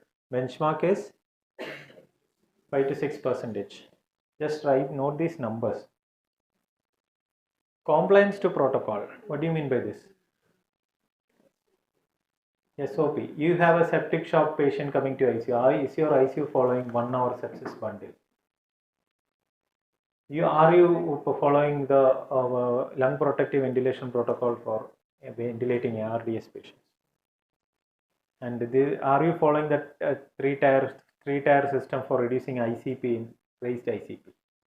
So you have to keep these indices to measure the quality in your ICU. Is a patient being thrombolized in the correct window period? A neuro stroke patient. So the benchmark for this is 90%. If all the protocols should be completely at least 90% should be the benchmark. Then they calculated as number of times followed by the number of times expected to follow into 100. Number of times you followed and number of cases you haven't followed the protocol. Next is error or safety. Failure of a planned action to be completed as intended or the use of a wrong plan to achieve an aim. Patient fall rate. Is it a quality indicator? Yes. Next is medication error. Third, adverse event rate, needle stick injury rate, reintubation rate. First, patient fall rate. How do you define patient fall rate? It is an untoward event which results in the patient coming to rest unintentionally on the ground or another lower surface. Even if it is an anticipated fall or an unanticipated fall, it comes under the purview of patient fall rate. It is defined as number of falls divided by number of bed days into 1000, and it has to be 8.46 falls per 1000 bed days. Medication error. Did you note that number? 8.46. Medication error. The ISCM position statement, so that you can quote this in your exam. Medication error. How do you define it? The consultant will come and say, change to meropenem 1 gram 8 hourly. As a responsible PG, you'll transfer that work to the assigned nurse. She will not write, and some other drug goes. That is a medication error. It could be a wrong, and meropenem. Brand names will be there. Brand names, one brand name you will write, they'll be giving some other brand name. Similar sound, look alike, sound alike. Lassa drugs. So wrong prescription, dosing or communication gap. This is a point I want to highlight. More than 78% of serious medical errors happening in ICU is because of medication error. And make sure, or even if a Lasix 10 mg you are giving, document it, so that there is more of transparency. And medication error rate is the ratio between number of errors divided by number of bed days into 1000. It can range from 1.2 to 947 per 1000 patient bed days. Median of 105.9 per 1000 patient days in adult ICUs. So adverse events. These are errors, for example, anaphylaxis. These are errors related to treatment, procedure, ordering or carrying out medication orders, or reporting or communication, and failures to take precautions or protocols. Suppose a patient's on the patient's file it is already written allergic to penicillin, and you give penicillin. The patient develops anaphylaxis. That is an adverse event. Giving high dose noradrenaline through a peripheral 22 gauge cannula. Adverse event. Sodium hypertonic saline through a low small gauge cannula. All these are, so around 50% of the adverse events are preventable. So it is a ratio between adverse events divided by error rate, number of error by number of bed days into 1000. Benchmark for adverse events 80.5 per 1000 patient days. Preventable adverse events 36.2 per 1000 patient days. Serious errors 149.7 per 1000 patient days. Needle stick injury. So is it common? Is it happening in your workplaces? Is it being reported? Yes. In my place, the nurses usually won't report it because they are worried about this. Yes. A penetrating stab wound from a needle or other sharp objects that may or may not be associated with exposure to blood or other body fluids. And mind it, all these happening at odd hours. All these will be happening during odd hours and not during the daytime when all these infection control people are working. And it is due to faulty handling of needles, syringe with needle, suture needle, and it usually most commonly happens during recapping of the needle and faulty disposal. Contaminated and hollow bore needle accounts for 63% of NSI. See, contaminated hollow bore needle accounts for 60% of needle stick injury. Benchmark is 0.94 per 10,000 venipunctures. Reintubation rate defined as within 48 hours. Readmission rate is 24 hours. Accidental extubation is the most common cause. An ICU where there is less nursing staff is less. The risk, obviously, the risk of reintubation is unplanned extubations will be there, and benchmark is 12%. Infection control parameters. Appa edakka kazhinju? What all we have completed? Outcome, process. Yes. Now we are going to infection control. The three most common we do are VAP, COTI, and CLABSI. Ventilator associated pneumonia, catheter associated UTA, and central line associated bloodstream infection. VAP, we know the development of a new opacity in a patient who has been in the ventilated for more than what form of ventilation? If the patient is on non-invasive ventilation and develops a pneumonia after 48 hours, you will call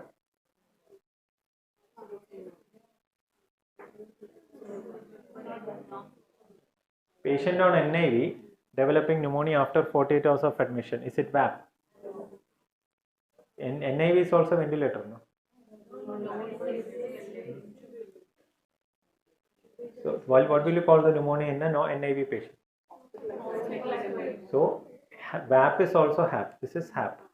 So it is actually VAP is a misnomer. It should be actually tube associated pneumonia. It is a tube that is a culprit. So the number of patients with VAP divided by the number of days mechanically ventilated with endotracheal tube or tracheostomy tube into 1000 is the VAP rate. All these you know, the development of a new onset patch in the ICU consolidation cavity, associated fever, leukopenia, leukocytosis, and the development of purulent sputa, new onset cough, bronchial breathing, and worsening ventilator requirements. So VAP is common, and these are the ICUs wherein VAP rates are much common. Why trauma? Why burns ICU has a maximum VAP rate? Prolonged ventilation. Burns ICU, neurosurgical ICUs, trauma. Why trauma has a high?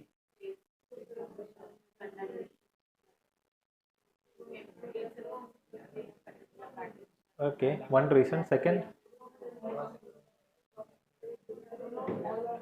what is the incidence of chest trauma in any trauma? You take the trauma population as a whole. What is the incidence of chest trauma? 30% of trauma patients have chest trauma. Chest trauma means obviously lung contusion, rib fractures, flail chest. All these will be there. So in an injured lung, definitely bacteria will get infected. That is one reason. So that is one reason. The neurosurgical ICU will be compared to surgical ICUs, the VAP rates are less in medical ICUs. Bloodstream infection. Major cause of nosocomial infection in the ICU. The number of CLABSI divided by the number of central line days is a formula, and benchmark varies with different types of ICU. If your ICU has high CLABSI rate, what will you do? What are the suggestions you could do? And hygiene. Antimicrobial impregnated catheters can be placed empirically in patients like burns, in neurosurgical patients wherein you can reduce the number of lumens. Yes, nurse training, education activities can be improved. Site selection. Try to use subclavian, jugular, and never use femoral. COTI. The incidence of UTI per 1000 catheterized days in patients catheterized in the unit but not infected on the day of catheterization. Defined as number of UTI divided by number of catheter days into 1000. It is the most common nosocomial infection. You want to hear a story? 2 weeks back, a patient came to our hospital. At some other hospital, he underwent a hip surgery. After the hip surgery, during that surgery, he was catheterized. With the catheter, he was sent home. 2 weeks later, he presented with a pyelonephritis to that hospital. In septic shock, they referred to our hospital. His hip is normal. He developed a catheter-associated UTI. Okay, so that is a implication. Next is, so we have completed outcome related, process related, infection related, safety related. Next we are going into HR. This is for mainly concerning the staffs. So assessing the overall employee satisfaction graded from up to 1 to 5. Satisfaction level of the staff working in the hospital or unit. Better if there is high retention rate, there is better output. Survey done on a point of 1 to 5, where 1 represents the lowest satisfaction, 5 indicates highest possible satisfaction. Target is at least try to achieve 4 on all parameters. Next is consumer focus related to the patient. Survey here, the survey is based on a feedback form with 10-point scale, and benchmark is the physician communicating to you regularly, 80%. Nursing communication, 74%. Cleanliness, noise, responsiveness, pain management. Are all these important? Yes. Not even in the ICU, whichever area the patient is being taken care of. Note, shall I change? Then, these indicators are ISCCM executive guidelines. Then, depending on your ICU type, you can tailor-made your other indicators. For example, early administration of your aspirin clopidogrel. If you are working in a coronary care unit, our aspirin timely പോകുന്നുണ്ടോ? Semi-recommend position in patients undergoing invasive mechanical ventilation, especially neurosurgical ICUs. Are they maintaining that regular 30 to 45 degree of head up tilt? The nutrition team can do a data on whether early enteral nutrition is happening. Likewise, you can, depending upon your ICU state, you can do all these. Thank you.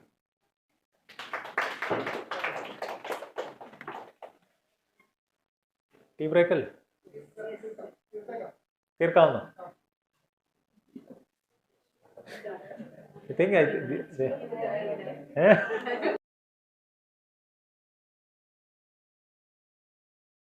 they don't want.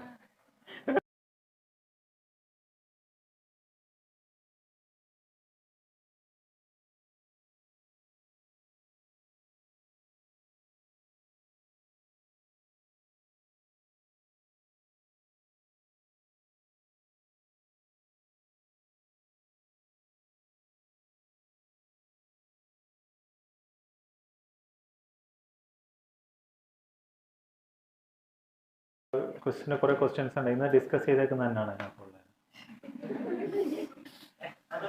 Yes, that is only ഇത് play ചെയ്യാൻ play ഇവിടെ ഇടണോ?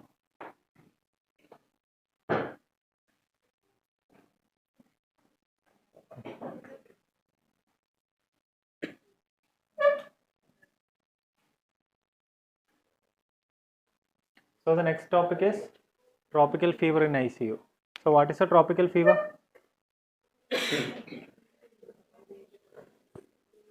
What is a tropical fever? What is a tropical fever or tropical disease? Fever occurring in patients coming from tropics. What do you mean by tropic? The tropical countries are those countries that are located in and around the equator. You have the equator, and in between the Tropic of Cancer and Tropic of Capricorn, you have the tropical countries, and they are Central America, South America, Africa, India.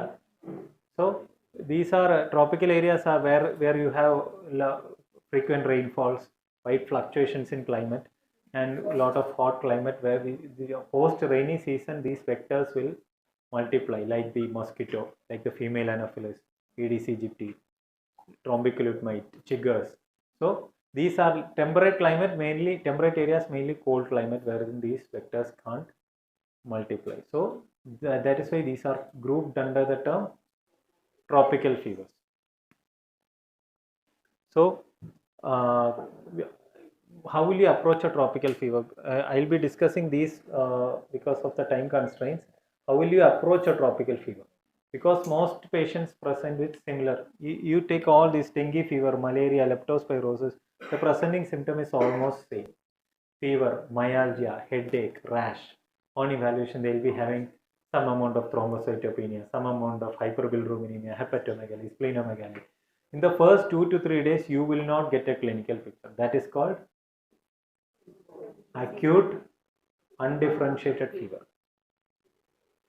Acute undifferentiated fever, that is a phase. In the first 2 to 3 days, maybe up to 5, because dengue, lepto and all IgM start becoming positive only after 5 days. Till that time, you don't have a diagnosis. Maybe you have to treat with the conservative measures and the ceftriaxone, doxycycline and all. So till that phase, it is called acute undifferentiated fever till you get a diagnosis. So, and then you can use syndromic approach. What are the various syndromic approaches available?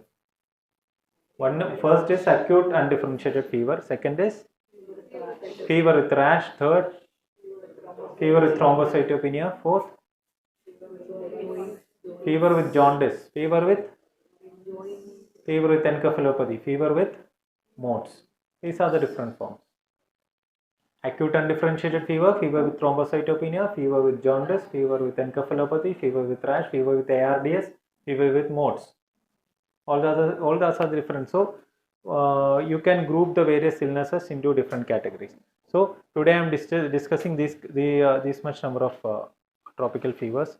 So one of the most common finding seen in this tropical fever is thrombocytopenia. What could be the cause? Dengue fever, you see thrombocytopenia, you give platelets. Can you see a rise in platelet count? No, the causes are there is active immune destruction ongoing. The causes of thrombocytopenia, please note, active immune destruction going, and there is bone marrow suppression. That is why the WBC count is also, WBC count will also be low in tropical fevers, mostly 3000, 4000 and all. There will be bone marrow suppression. There will be DIC, and the quinine that you use for treatment in malaria can cause thrombocytopenia by immune mechanisms, and the platelet count can fall up to less than 5000, leading to life-threatening bleeding. First is dengue fever. Dengue fever is usually a non-specific febrile illness. Pathogen is dengue virus belonging to the family of flavivirus. Flavivirus. 4 serotypes are available, are seen, caused by the bite of Aedes aegypti. It is a female, daytime biter, day biter, tiger mosquito, day biter. 4 distinct dengue viruses are there. Den 1, Den 2, Den 3 and Den 4. Inoculation by one strain offers cross protection from others during that episode, and once infected, they will be immune for that strain for life. Once affected by Den 1, next time they can get affected only by Den 2. Lifelong protection is there. So similar clinical syndrome ranging, the symptoms can range from no symptoms to dengue fever to dengue hemorrhagic fever to dengue shock syndrome. We will be describing all this detail. Incubation period can vary from 5 to 6 days to 3 to 10 days. So severity, usually dengue becomes severe if it is a primary dengue or secondary dengue. Secondary dengue. How will you identify that? You send IgG and IgM together. If the IgM comes first, it's a primary, and if the IgG is also positive, it is a secondary dengue. And if it is a asymptomatic, it's mild dengue fever, and DHF and DSS occur due to increased capillary permeability and vasodilatation that start 3 to 7 days after the start of illness. It is due to release of inflammatory mediators like TNF-alpha and IL-1. And how will you identify the presence of capillary leak? There will be evidence of serositis. There will be fluid leak from everywhere. There will be ascites. There will be pleural effusions. There could be pericardial effusions, and rise in hematocrit, hypoalbuminemia, ascites. All these are the indicators of capillary leak and rise in HBPCV. The PCV will rise. So the dengue can present with fever with rash with additional signs and symptoms ranging from frontal headache, retroorbital pain, myalgia, arthralgia, leukopenia, anorexia, nausea. Dengue hemorrhagic fever is a severe form of dengue which appears around the time the fever subsides. What are the phases of dengue? What are the phases of dengue? We will come to that. Plasma leakage due to increased vascular permeability differentiate dengue fever from dengue DHF. Already mentioned. Clear alle? Doubt endellum unda? If there is capillary leak, it already comes under DHF. And what are the warning signs? Why do you want to know about the warning signs? Have you seen dengue patients? Some patient might be stable. Patient might be looking normal, but they might complain, sir, I am having nausea. That is a patient who is likely to worsen. So never admit that patient in the ward. Make sure if the dengue patient has these signs, that is severe abdominal pain, persistent vomiting, marked fluctuations in temperature, any hemorrhagic manifestations like even if it is a petechiae, altered mental status, make sure they are admitted and monitored in an ICU. They might be receiving only a maintenance fluid, but I think I recommend admitting them in an ICU and observing, because these are the patients that might worsen. This is a classical dengue petechiae, bleeding into the skin. And so dengue plus the misconception is dengue plus bleeding is not DHF. Dengue with 4 WHO criteria needs to be fulfilled to say it as DHF. So and next is misconception is dengue fever kills by hemorrhage. Ano? Dengue complications ഉണ്ടാവുന്ന എങ്ങനെയാണ്? It is due to capillary leak and multi-organ failure. Capillary leak, there is less effective arterial blood volume, multi-organ failure, renal failure. Patient IC bleed കാണാറുണ്ടോ? Very less likely. Compared to this capillary leak, the complications related to hemorrhage are less. And positive tourniquet test. We all know tourniquet test. Tourniquet test will do, and it is non-specific. It just indicates that there is capillary fragility. It's not a diagnostic test and all. It just indicates that the patient is. These are the misconceptions. If the dengue patient bleeds, that is not DHF. If the dengue, the patient usually dies secondary to DSS, dengue shock syndrome, and positive tourniquet test is just an indicator of capillary fragility. These are the points that you just remember. So these are the 4 essential criteria for DHF. Dengue fever plus fever or recent history of acute fever lasting, acute episode of fever in the last 7 days, hemorrhagic manifestations as evidenced by a positive tourniquet test, the presence of purpura, peteke, ecchymosis, bleeding from mucosa, GIT, thrombocytopenia. Define thrombocytopenia here. Any platelet less than 1 lakh.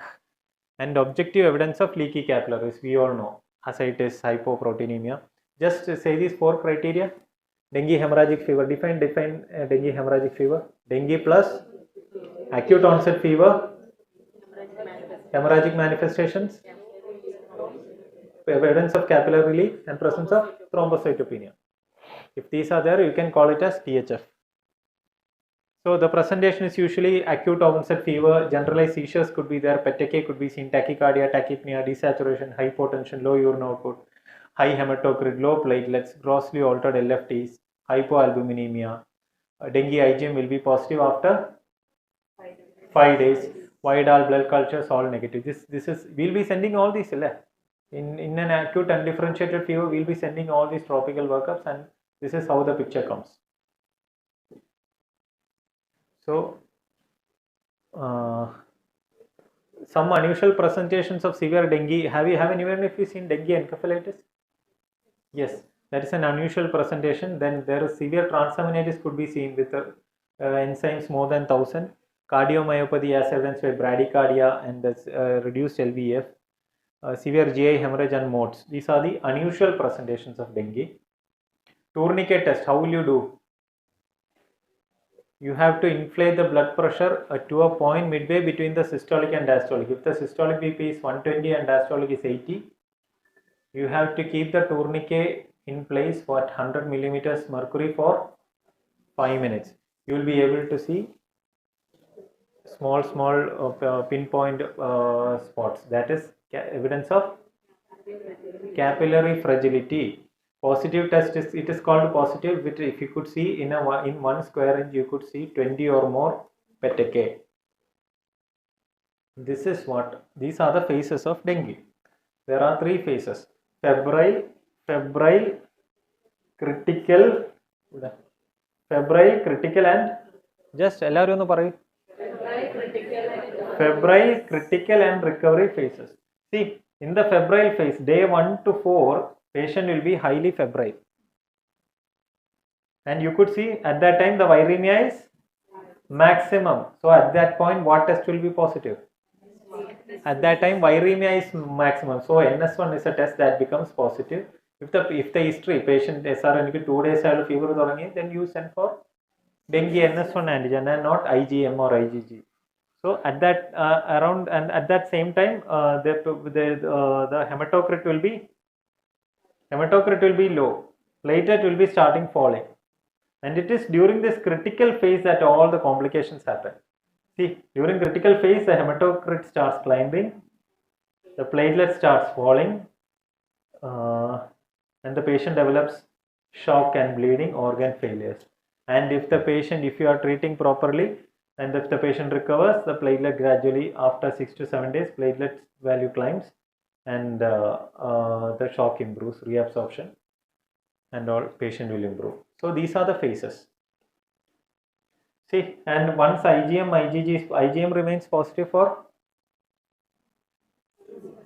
3 months, and IgG for life. Clear alle? Actually clear alle? So this is a very important chart. These are taken from the WHO guidelines for dengue. So this graph you should know. Clear alle? So what are the phases of dengue? First 3 to 5 days febrile phase, the next 5 to 10 days critical phase. So that is the point where that the intensivist comes into picture at the 5th to 10th day. Patient usually when we receive such a patient, the patient will not be having fever. So management, what is the drug of choice? Do you have any antibiotic? Do you have any specific drug? Dengue, only supportive care. Non-specific, IV fluids to treat the shock. Crystalloids are as effective as colloids. Replace platelets if thrombocytopenia is symptomatic. Albumin transfusion, any role? No. Manage the complications and secondary infections. So, okay, colloids no role undo? Why is that so? Leak capillary leak. Why can't you give a colloid so that it will remain in the intravascular space for quite some time? Yes, the ratio of crystalloid to colloid is now 1:1.3 to 1:1.4. Earlier it was 1:3. So there is no controversial role for colloids or albumin. Avoid aspirin and NSAIDs. Corticosteroids. Corticosteroids will be detrimental. It will increase the risk of GI bleed, hyperglycemia, and immunosuppression. When will you consider any role for corticosteroids? Later in dengue, if the dengue worsens and develop HLH, that is the situation where we will consider corticosteroids. And in pediatrics, I think the risk of HLH is high, pediatric dengue. So pediatricians usually recommend early steroids. No, big no in for us. Platelet transfusion only if electively if less than 10,000 or clinically bleeding, any signs of clinical bleeding. And since there is a capillary leak, there will be hypernatremia. So you could give 0.5% saline. So next is malaria. Malaria, is it significant for us? Why? We have, first of all, you are going to write a national board exam, national exam. So malaria is much common in the North India. So I expect dengue questions related to malaria coming than dengue. So malaria you should know very well. Secondly, now we have most of the Malayalis are travelers, and also anyone coming from Africa developing a fever, you have to be fully equipped with malaria. So the dangerous presentations are, they can present with any forms: cerebral malaria, acute respiratory failure, acute renal failure, acute hepatic dysfunction, hypoglycemia, hemolytic anemia, acidosis, multi-organ failure. These are the dangerous presentations of malaria. We know Plasmodium, what are different species available?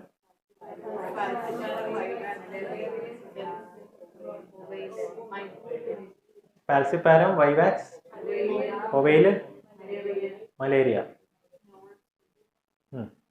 Knowledge. Mainly Plasmodium falciparum. Now recently vivax and complications falciparum. Plasmodium falciparum infects RBCs, leading to parasitic burden and anemia. And the infected RBCs also attached to non-infected RBCs. That is called rosetting, and they stick to this combination will stick to the endothelial cells of blood vessels, causing sequestration. So this rosetting and sequestration will cause a blockade of capillaries and venules, leading to end organ dysfunction. Rosetting and sequestration. The infected cells will eventually rupture and release cytokines like TNF alpha, which cause a febrile response. Malaria pathology. This infected RBC will stick on to the endothelial cells rosetting and sequestration will injure the vasculature, causing hemolytic anemia, obstruction to blood flow, and multi-organ failure. Typical presentation, high-grade fever with chills. This is one of the few infective conditions that present with chills. Intermittent chills will be there. Altered sensorium, respiratory distress, spleen enlarged, bilateral pneumonitis, pulmonary edema, elevated liver enzymes, hypoalbuminemia. All these could be seen. And this is an unusual presentation. This is a usual fever, oliguria, and purpura involving both hands. Diagnosed as purpura fulminans with DAC, and it was actually due to complicated falciparum malaria. This is a presentation in a meningococcal meningitis, Neisseria meningitis. Fever, high-grade fever with a rash, with the purpura fulminans like picture. It's a rare presentation. And how will you diagnose? Thick and thin smears are to assess for the degree of parasitemia are the gold standard. RDTs are available, and immunofluorescent microscopy, PCR guided techniques are also there. What are the poor prognostic indicators in malaria? Cerebral malaria causing deep coma, cerebral malaria causing convulsions, shock, recurrent hypoglycemia, raised lactates, anuria, high creatinine, severe thrombocytopenia, hematocrit less than 15%, bilirubin more than 3, parasitemia more than 1 lakh per microliter in non-immune individuals. All these are the poor prognostic indicators. Examine this heading side, poor prognostic indicators. So how will you manage? Drug on top. Do we have a drug? Yes. Artemisinin derivative is a treatment of choice. IV artesunate and artemisinin combination therapy. What is this artemisinin combination therapy? Yes, along with artesunate, you will give long-acting antimalarials, which are lumefantrine, mefloquine. So that is combination therapy. So if the patient, if primaquine is available, it can be given on day 2 to cause gametosydal action, prevents the spread. So ACT, artemisinin combination therapy with the primaquine on day 2. Primaquine not to be given if the patient is pregnant. Treat hypoglycemia, blood and platelet transfusions on protocol basis. If needed, ARDS ventilation, renal support if needed. And these are the recommendations. What is the dose for artesunate? You all know. 2.4 mg per kg IV stat. Repeat the same at 12 hour, 24 hour, then repeat the same OD. Stat 12 hour, 24 hour, then OD. 2.4 mg per kg per day. Shall I change? Oral artemisinin monotherapy is banned in India. So whenever you give artemisinin, it should be intravenous. It is banned in India. Next is typhoid. This is a presentation classical. Young patients with a recent history of travel, presenting with fever, pain, abdomen, severe diarrhea, severe watery diarrhea leading to hypotension, multi-organ failure, relative bradycardia, leukopenia, thrombocytopenia, and Vidal test showing high titers in both O and H and blood culture positivity. So, will you do Vidal test in typhoid? Basu.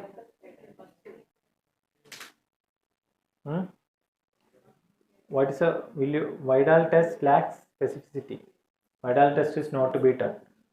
If I ask you when will you do Vidal test? You have blood culture. Blood culture has reasonably good positivity. Vidal test not to be done. It can be done if the patient is referred from an outside hospital and you have the baseline Vidal available to know the trending, to know the response to your treatment. Vidal rate, what is the OH to H titer more than which you can say Vidal is positive? 1:160. So Vidal not to be done. It is actually blood culture, gold standard. So this is a typhoid fever lab diagnosis. First BASU. First week blood culture, second week antibody, which is Vidal test. Third week it will be the bacteria will become positive in stools, and fourth week urine. And typhidot is a test that detects both IgM and IgG antibodies against the outer membrane protein of Salmonella typhi, and it becomes positive within 2 to 3 days of infection. Fluoroquinolones were the preferred treatment of choice, but there has been seen increased resistance to fluoroquinolones. So ceftriaxone parenterally or cefixime orally for 7 to 14 days. Azithromycin has gained wider use in the treatment of typhoid fever as resistance to fluoroquinolones is increasing. Severe typhoid remains one of the few bacterial infections for which concomitant corticosteroid therapy is indicated. You can give concomitant steroids. Next is typhoid. Next is leptos. Steroid indicated on severe disease anagil. Methylpred. Initial dose of 3 mg per kg of methylpred followed by 1 mg per kg for a total of 48 hours. Next is leptospirosis. Leptospirosis is caused by, till now what all illnesses we have covered? Typhoid. Leptospirosis is a spirochetal disease caused by Leptospiro interrogans spread by contaminated urine. So mostly a non-specific febrile illness, and the characteristic feature is the presence of conjunctival suffusion. How will you differentiate conjunctival suffusion from conjunctivitis? Discharge will be there in discharge will be there in conjunctivitis, where there is no discharge in conjunctival suffusion. That is almost characteristic of, they are not saying it is pathognomonic, they are saying it is characteristic of leptospirosis. And severely ill may develop hepatorenal dysfunction, that is called Weil's disease. This usually develops 4 to 9 days into the illness, and the WBC count is often less than 10,000. CPK, there will be significant myalgia in leptospirosis, leading to leakage of muscle protein, CPK. What is the first indicator that the CPK is rising? Clinical indicator. First is patient will be complaining of severe calf pain. Second, dark urine. Whenever you see dark urine, you should suspect, in any patient in polytrauma and all, you should suspect rhabdomyolysis. CSF if you do, CSF is not indicated. If you do show aseptic meningitis picture. Chest X-ray may show dense confluent shadows of pulmonary hemorrhage. MAT microscopic agglutination test is a gold standard with either a 4-fold rise in titers or a single titer of more than 1:800 being diagnostic. And the organism can be grown from blood, CSF, and in urine up to 3 to 4 weeks. So what is the test that we usually do? PCR. Then IgM lepto starts becoming positive from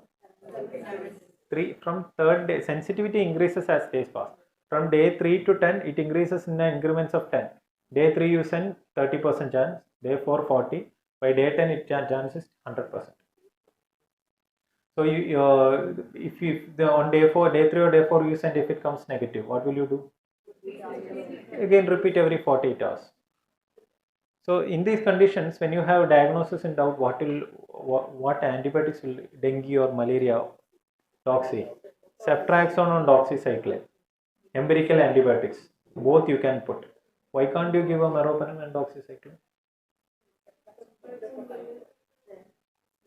See, you are still in the phase of acute undifferentiated fever. You are still in the phase of acute you haven't arrived at a diagnosis. So I am telling you ceftriaxone and doxycycline. Why can't you give meropenem or piperacillin, BLBLA? Because most of the times these patients will be having renal failure also, renal dysfunction also. Ceftriaxone doesn't warrant a renal dose modification. Doxy also doesn't warrant. So leptospirosis treatment is crystalline penicillin, ceftriaxone, and if the patient is allergic, doxycycline 100 milligrams twice daily can be used. And definitely in the first 2 3, at least for the first 3 days, you should give as IV, because at any cost this is a drug of choice. You have to give IV because for better absorption. Since other diseases can mimic leptospirosis, ceftriaxone or doxycycline should be used when the diagnosis is in doubt. Swine flu, we know H1N1, H3N2, influenza B. How many of you are seeing influenza in your practice? I have frequent influenza that's happening in my ICU with elderly people with comorbidities. Already not satisfying criteria for ECMO. We can't put on ECMO also. So they're not responding to proning. Prone ചെയ്തിട്ടും minimal response to proning. That's what we are seeing. Okay, good. So the symptoms could range from headache to extreme tiredness to joint aches. Diarrhea could develop, running nose, sore throat, high-grade fever, coughing, vomiting, and they can develop any form of complications. They can develop myocarditis, encephalopathy, transverse myelitis, pneumonia, AKI, and who should get treatment? Hospitalized patients regardless of illness duration. And who are the high-risk patients? Extremes of age, less than 5 years, more than 65 years, pregnant women, chronic medical conditions, weakened immune systems, and less than 19 years receiving long-term aspirin. So these are the people who are likely candidates to worsen. Treatment options: oseltamivir, sanamivir as an inhalation, baloxavir, paramivir IV approved by FDA for uncomplicated cases, laninamivir available in Japan as inhalational form. The treatment as usual we know, ARDS protocol. Mild to moderate, you try NIV, HFNO.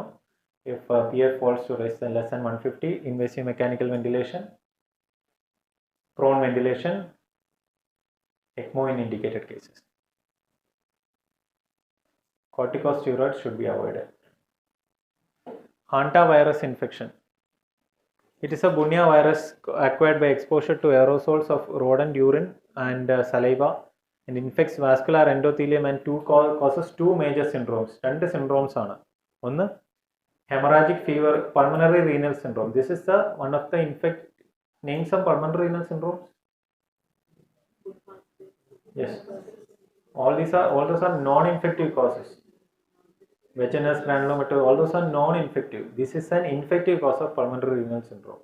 So if a patient with pulmonary syndrome has fever kind of thing, suspect hantavirus.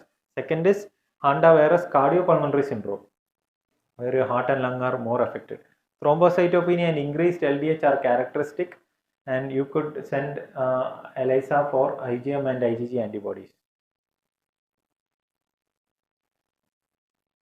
Treatment is: no effective antiviral drug is there for the treatment of all hantavirus, and ribavirin used when the cardiopulmonary syndrome reduced mortality.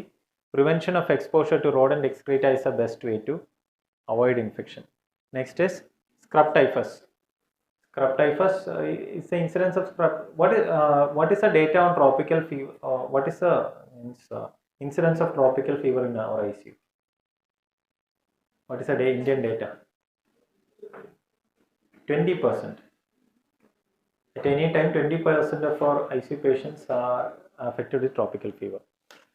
Scrub typhus is a rickettsial disease caused by Orangia tsutsugamishi, spread by bite of trombiculate mite. Leads to DIC with platelet consumption, vascular leak, pulmonary edema, shock, hepatic and renal failure. Severe cases can develop encephalitis, interstitial pneumonia, and complications: any organ, pneumonitis, hepatitis, myocarditis, encephalitis, DIC modes. And how will you diagnose the characteristic? Bite mark once they heal will cause scar. Which are the characteristic areas where axilla growing, folds? So the treatment is doxycycline, 200 milligram stat followed by 100 milligram IV 12th for 7 days. Chloramphenicol and azithromycin are the other options. Lastly, to conclude, dengue fever, malaria, leptospirosis, sometimes typhoid fever are main causes in Indian context, where fever with thrombocytopenia may be a leading presentation. They may present in ICU with modes with almost similar clinical form, and each patient should be carefully evaluated and diagnosis should be made based on protocol. And in complicated and life-threatening situations, initial empirical therapy may be started. Thank you.